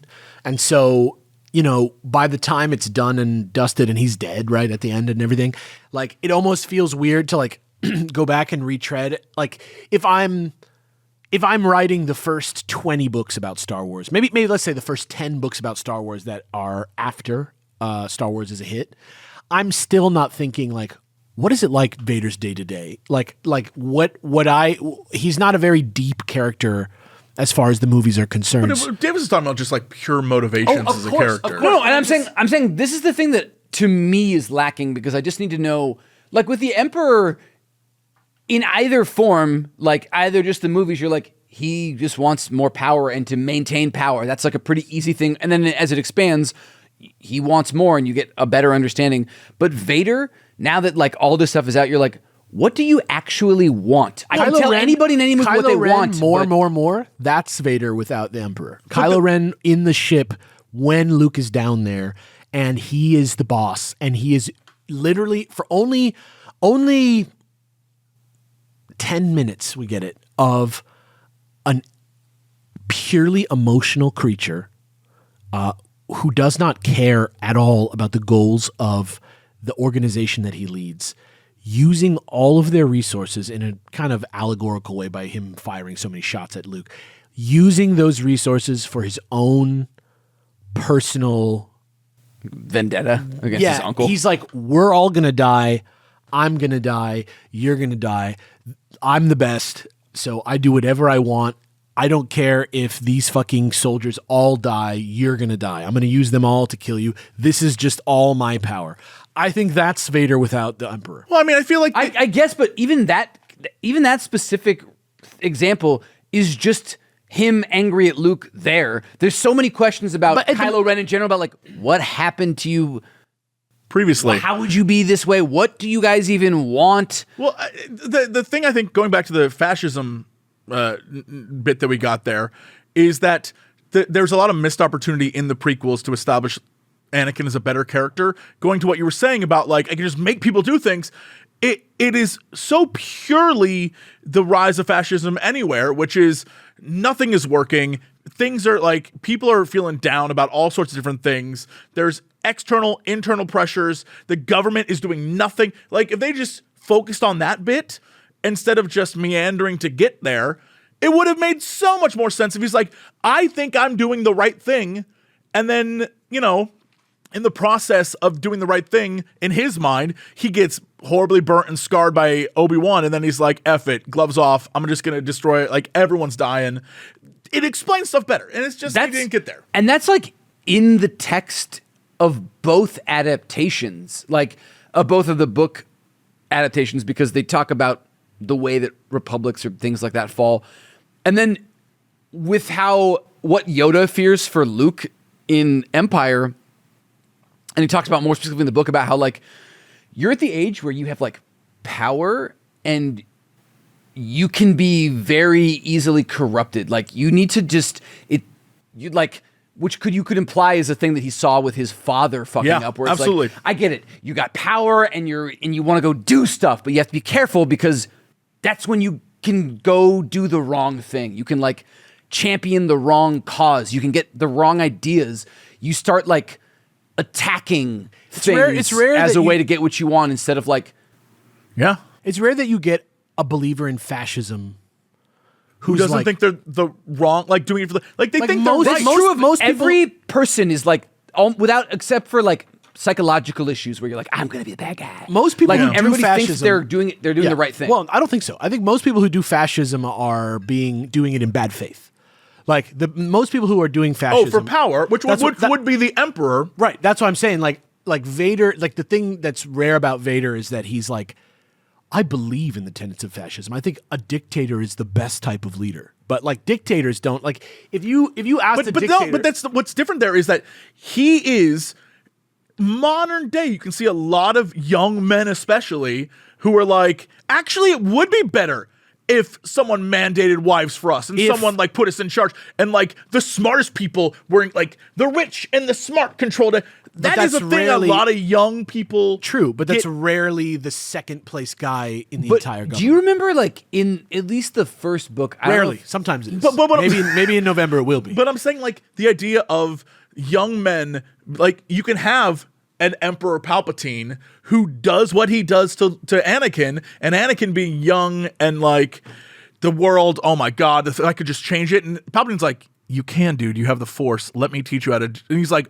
oh shit, I can do this. And so like, it's clearly there. The bones are there of what this was. It just came after by 20 years. Yeah. But like in the first book, where we get the most of his Vader's thought process, every part of the Empire is like the only thing he cares about is the Force. Like it seems like the Empire, it's good that the Empire exists because he's able to like do what he wants to do with he has like an entire distraction. resource. He has an entire like resources like chain to support his like any need because he's too scary to say it. But like everything when he's like, no, the fucking Death Star is nothing. Like the thing that he like references, it's all about like deeper understanding and deeper power with the dark side. And so like, yeah, I don't know, like his plans. I would to go back to this question about like, I don't know what like. You would have to assume he has ambition. If no, but I would have to imagine a lot of Star Wars is about bigger, and it's usually writers' faults. Bigger Death Star, bigger device, and from the beginning we hear from like Vader that like that's nothing. Yeah. That's the dark side, and so I guess in this would it have been better? I would have liked one where he was the leader, and we go into like what is he going to do? Like what's the anti-life equation for the dark side? He would like, have had if it's about some sort of- dominating and passion and control and everything else, like what is a non-spaceship that blows up planets threat that he is trying to do That'd be fascinating, that then they have to stop? Yeah, the secret is that he's in jail. The secret is that he's in prison, like Vader. Like the secret is that he's trapped in the he's suit. But he's trapped like emotionally in his own body. He's made too many bad choices. Like that is not how he would be if there was no Emperor. You know what I mean? Like there's like he would be like he's retconned into being imprisoned in a thing. Well, like it's not even retconned. Like it's like that's what his story is that we get. But like because they didn't say before. But when we read something like Splinter of the Mind's Eye, yeah. I guess you don't even have any idea what Vader is like until the Empire, where he's like grotesque, but you don't know. You don't know. We know from like however we know. But it could be anything. But we know that there was an emperor already. We know that Lucas intended to have an emperor. Right. But who is going to be the villain of Star Wars, the Vader, movies? 100%. I think Vader was originally the villain, and I believe that his plans were going to be a lot more like somebody like Deacon Frost. I mean, and if you look at Empire Strikes Back, and that's like that's definitely more like the fantasy element of things, but I guess that's like, what he represents. That's what I want. Like he is a wizard. Like like I want that's like a version that in my head it's like done as well. As I would that would be cool. I would guess if he was the main character, that there would be more wizards. I think if he was the main character, there would have been, and it wasn't like a personal story, right? Because he wasn't the father either. Like clearly he wasn't the father till they started writing that second movie. Yeah. Like I think there would have been a structure in the Empire where there's a lot more like wizard type people, Melisandre type he tried people. to make that happen in the movies and shows that happen afterwards. He's like making his own collection of like and that's what I'm saying. Like, that's what I'm saying. When he's in charge, he's got like there's got to be some sort of like we want the Force to be in charge of the Empire. Like it kind of like splinters. But it's a matter of preference. But it's like we can't like write it. It's like he has his own team of people that he wants to like I guess help him overthrow the Emperor, and then the Emperor has his own like weird buddies that like could be kind of whatever, and they don't. Do they say they're all wiped out in the original trilogy, or they just are like they largely were like wiped? Like there's nothing. There's nothing that says definitively in the original trilogy that Force users are like not around besides these two. Right? They're to the point where people don't even believe the Force exists, which now is retconned because the galaxy's so big. But I believe the implication in the first movie is that it's like if you think of a fantasy novel and there's a wizard in a castle far away. You don't have your local wizard. There's like a wizard. He exists, and we heard about him, but we don't know if that dude's legit. That's true. And until you see it, it's hard to like understand. Yeah. But I guess like they were like, you're all that's left of the Jedi. Like they just think that, but there's no there's nothing to say that they're the only people ever that like practiced force. Oh, not even remotely. Force manipulation I or just other have to stuff. imagine that he wouldn't have a personal stake in it is the difference. Yeah. I would just like if Vader was the main bad guy, I don't think it would have made sense to make him Luke's father. I think there would have been plenty of reason for him to be involved in the I would story. have been fine with it if he was his father. I would have been fine with it for sure, but I don't believe that was the intention. Mm-hmm. I don't believe the intention was to make it like, will the father be redeemed by the son? Sure. Until much later. And which one would be better? I don't know. Like write just both like- stories in your own head and decide which Yeah, I one you just like feel like more. for the sake of creating a movie, they were like, in this third film, it's going to be, we have to save Luke. And then what? The last 45 minutes is a battle? What's the stakes of the battle? Well, I guess the Empire. But like, what, you can imagine them sitting around the writer's table like, well, it has to be something personal. Right. You can't just have a big fight. What's the personal stake? Of course that's what happened. And I think it's a great idea. Yeah. And like I say, if it was me, I want the Emperor. But I don't think it's necessarily like what one would be better. I think it's just like, now we're just doing like writer's room type stuff. You know what I mean? The cool thing about the Emperor is like, while it sort of messes up Darth Vader, it expands what we think of as the power of the Force from like it doesn't mess up Darth Vader. Like the Darth Vader that we got makes perfect sense with an Emperor. He needs to be on a leash. He's not a strong person. But it's the my revelation. whole point is like it by the way they change it, for me, it just lacks like what Vader's real, what does he actually want? What is going on? And it just gets like shunted off to the side because the Emperor is there. But the Emperor is like, oh, you thought those laser swords were cool? Here's Lightning, like, bitch. It like just already expands what you think of as like power. It's clear from the first movie that Vader believes that his choices that he made in the past were correct and that he's only benefited from them. I don't think he was intended to be a sad guy from the beginning. I don't think that he's really even seen to be a sad guy. I think the only time any emotion pours from Vader in the original trilogy for real to me is when he makes the decision to throw the Emperor. And I going just from that, I have no idea what we're supposed to think. But when we have the scene where it's like nighttime and it's like that like really weird matte painting where they're like standing on that like, I don't know what it is, like a parking lot that's like 400 feet in the air. I don't know what they're doing in there, but that scene where Vader is like calmly explaining to Luke what happens, I don't believe that he's doing that honestly. I don't think he's saying what he really thinks. I think he's trying to Bring Luke before the Emperor. on the real, he's still saying to Luke, yo, we could do this together and like take this over. And I don't even think that's what he wants. I don't think that's anything. I think what we're seeing is just a very, very lonely man who wants to figure out a way to hang out with his son, who he did seriously, who he didn't know that he had, maybe Like till recently. he definitely feels very like sad boy from how I remember stuff of like Jedi, and I don't know, maybe the bit there was like he in meeting his son in the last one and like trying to get him to like join him, he had like some hope for something different and better. That's how they run with it And in the since Marvel he, like, comics more recently. rather jumped off and died, he was just like, all right, I guess I'm just like the dog for the Emperor and that's it. That could be the first time ever. I know that it wasn't because I've read so much Expanded Universe, but that could be the first time he's ever had a moment of doubt in his life. Yeah. Because clearly in the first movie, we see somebody who is a wizard, who is like a advisor to the throne, who's like, I don't even know if the Emperor was supposed to be a Jedi at this point. I was going to say earlier, in Empire Strikes Back, he's just a head and an old man. Yeah, I don't know he if doesn't have a hint of like, I will turn it. Like, Yeah, I think he's supposed to be more like Christopher Walken in Dune. Like I think he's just the Emperor. And I don't know if that's true or not. I'd have no way of knowing that. But All we know is that in the book, they described him as like scary, and they said that Vader was afraid of him. But Right. that also had a different Yoda. Like it's like, yeah, exactly. how do you know which and switch? I feel like what we have from Just a New Hope in the text is a Vader who is very proud of the Force and his mastery of it. Somebody who thinks he's more right than his teacher, for sure. Which I don't think Vader thinks after he steps off that thing and says no. Like, I think he already knows he fucked up.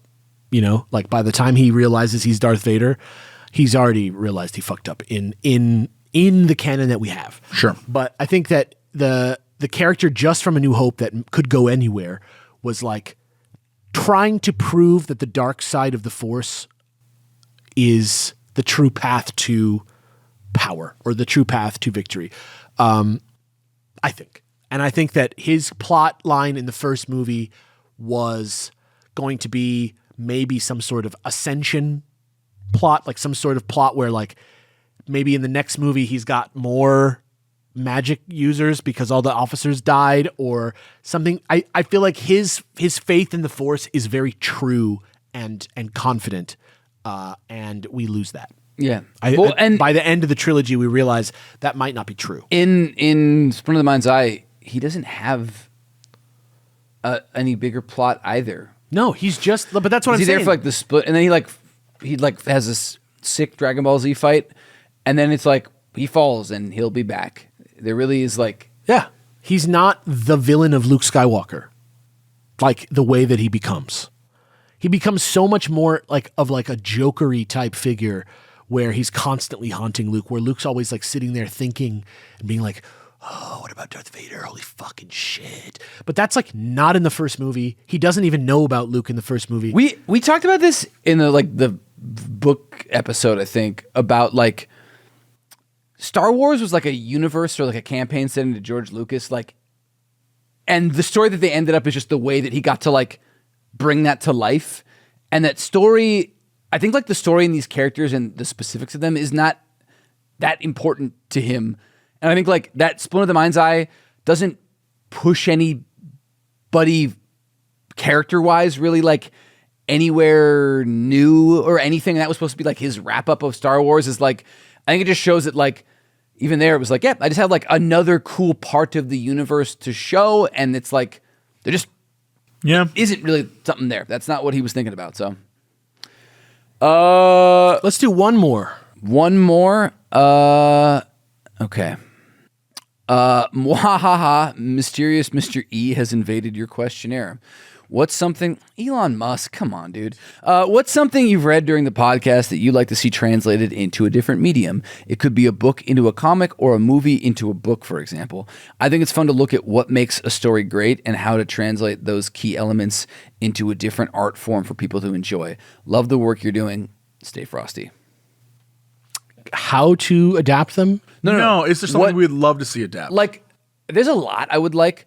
I would really love to see Splinter of the Mind's Eye adapted. I mean, do I have to adapt it in my mind? Do I have to imagine myself adapting it how I would do it? No. Literally just, is there something you would like to see adapt? Like, I would love to see live action Splinter of the Mind's Eye because in my head, I so clearly vibe it as like a 70s fantasy movie. And I just want to see that final fight with Darth Vader. Like, you know. I want to see the first Han book. I think that book is so good. And having that, like, all those Han moments, like, just obviously can't happen, but imagining, like, early 80s Harrison Ford and then Chewbacca just, like, doing it would be just a joy. I would love that. Truly, like, a Magnum PI level show. Like, I know that Magnum PI has like this whole like trauma, PTSD element to it that we like don't get into that much when we think about Magnum PI. Wait, really? Yeah. As a kid, I thought it was like a fun little like. Why is he like living alone by himself on an island? Because he like saw some shit and he's like dead to the world. Okay, I wasn't really engaging with media on that level the last time I watched the show. He like lives with like a really rich guy who like tells him what to do. Right? And why is Knight Rider's only friend Kit the car? Well, my point is just. What's up with Rambo? Why isn't he happier? Or he's out in the woods so much. Columbo is a better example than let's say. Sure. Columbo is better because like we're not even sure if he has a wife. Like he talks about the wife, but like is the wife real? I love that.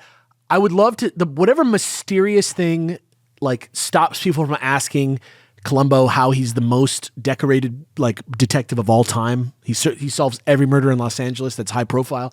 Or Miss Marple, like why that man like gave up being a functional human with any amount of being shoveled. Yeah, because he has to like see the worst people like every episode, like people backstab their loved ones. He'd still be the most famous person in America if he solved as many murders as he did in the way that he did. And same thing with Miss Marple. Like, there's no way Miss Marple just continues to like do this over and over and over again and just continues to live her life the same exact way that she always does. But whatever we want to call that reset button that we want, that we like, so that Columbo doesn't have to be watched in order, you know, whatever that is, whatever magic power that is, I want to adapt. It's called being a procedural. Well, I want to adapt Han Solo adventures, but I want to do it as like a TV show where it's not necessarily just the plots from the books, but plots very similar to that. And at the end of each one, it's like reset. Like, I don't need anything to connect between, like, They fly off, and then the next thing is another adventure, and at the end there's fly off again, and it is not connected. That's what I want. Like the Sherlock, like, you know, the Sherlock show with Benedict Cumberbatch and Martin Freeman from like a couple years ago, 10 years ago. Where they just did every episode was like its own Where there were like story. 6 episodes total. Yeah. But Yeah. they're each like the length of a film. That's actually what I was gonna say. Like the books That's are what like Columbo films is. more than a episode. Yeah, like doing that is like Columbo's like a fairly regular TV special. I would love like a art form like that, which is similar in sort of like seriousness and winkiness. a yearly Han Christmas special. Yeah, like just a fucking Not actually about Christmas, like a but Doctor Who Christmas special that's about Han Solo, where everybody sits down and watches him like save a town, and it has nothing to do with anything. And Chewie's there probably, or maybe Lando's in this one, he's like on a giant, or maybe Bollocks and Blue Lapras, Max and they're having a are fight there. underwater. Yeah, or maybe it's set in the far future and Han's old, but it doesn't matter. It's just like the Han Solo adventure randomizer button. I mean, want that. if there was a chance that it could happen, and like they were talking about doing more Lando stuff.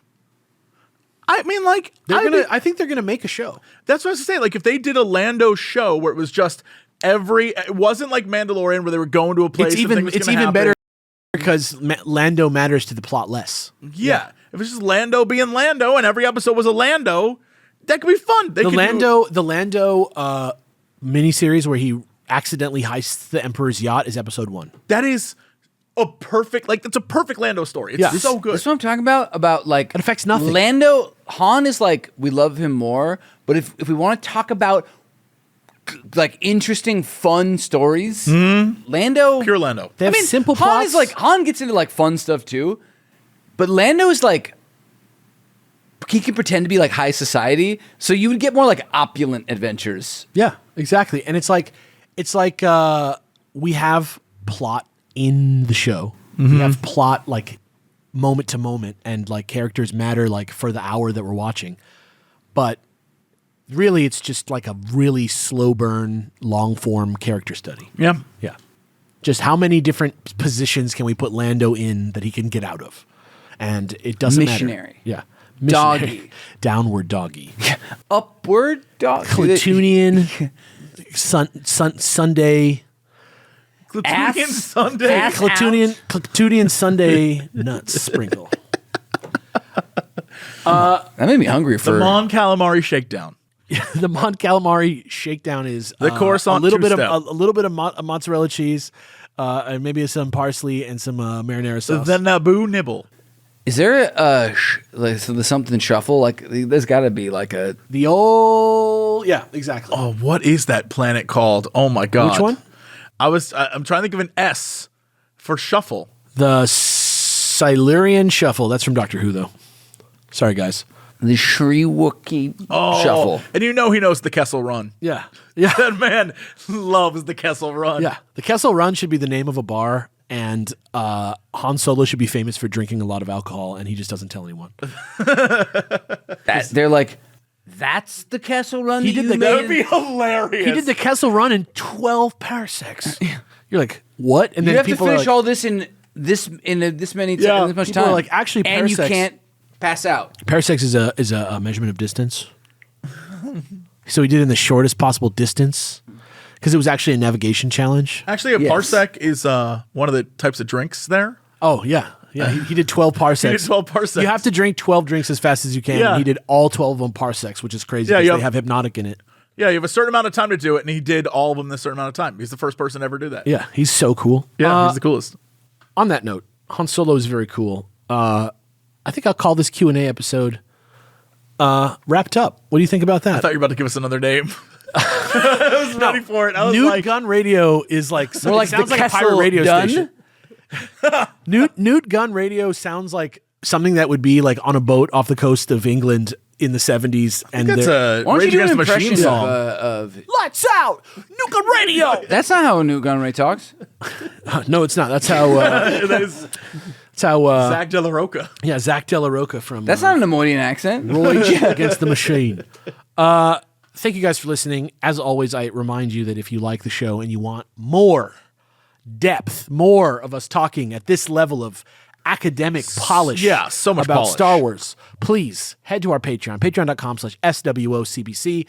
Over there, you can get episodes of our other show about Star Wars, Inside the Insider, where we look at the fandom's evolution as opposed to the universe's evolution through the fan magazine, which right now and for a while is still going to be the Lucasfilm magazine, but we're getting to the point where it's going to be the Star Wars Insider very soon. Those are all there. And maybe we'll even do a Willow watch along. Yeah, we're look, there's all kinds We're of stuff. circling the drain on it. There's notes. We're all about to go down. There's notes, read along notes for everything that we do, so you can follow us along and not have to like spend hours reading the book to like understand fully. If you want, that's there. There's those episodes, like I said, and these questions, which Davis is reading the answers to right now.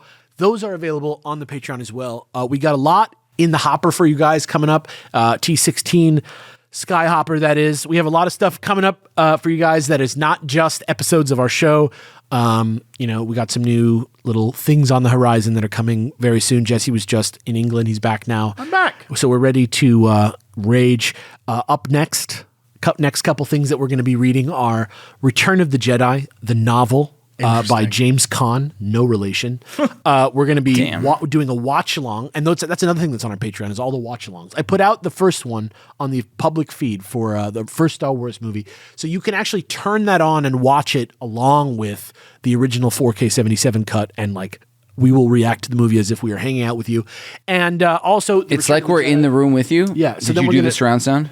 If you have three Sort of, maybe stuffed not. animals that you want to put on your couch with you Yeah. and like squeeze up next to. And imagine that's us being hilarious. That's Yeah. great. So it's Return of the Jedi, the book, Return of the Jedi, the movie, Lando Calrissian and the Mind Harp of Sharu, What a great name. Lando Calrissian and the Flame Wind of Ocean, and Lando What Calrissian. the fuck is a mind harp? Mind harp, dude. I don't It know. doesn't make sense know. for what a harp is. Lando Oh, the Calrissian. Sharu Shuffle. Yeah, the Sharu. Yeah, there you go. And then Lando Calrissian, the Flame Wind of Ocean, and Lando Calrissian and the Star Cave of Thambaka. Then we have newspaper strips, Epic Collection 2, which finishes out the newspaper strips.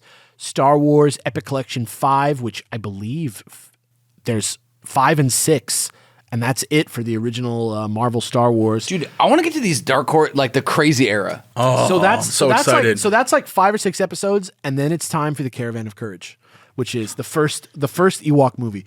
So get hyped. There's a lot Jesus. going on. There's a lot coming down the pipes, and we didn't forget about video games. Don't worry. Yeah. We are on it. Yeah, we didn't forget about it, and we're getting to the point where we have to pay attention to them very soon. It's just that a lot of them are on the Atari 2600 or are the exact same game with better graphics. So we're just going to figure out a way to get those to you and talk about them and have a good time. Yep.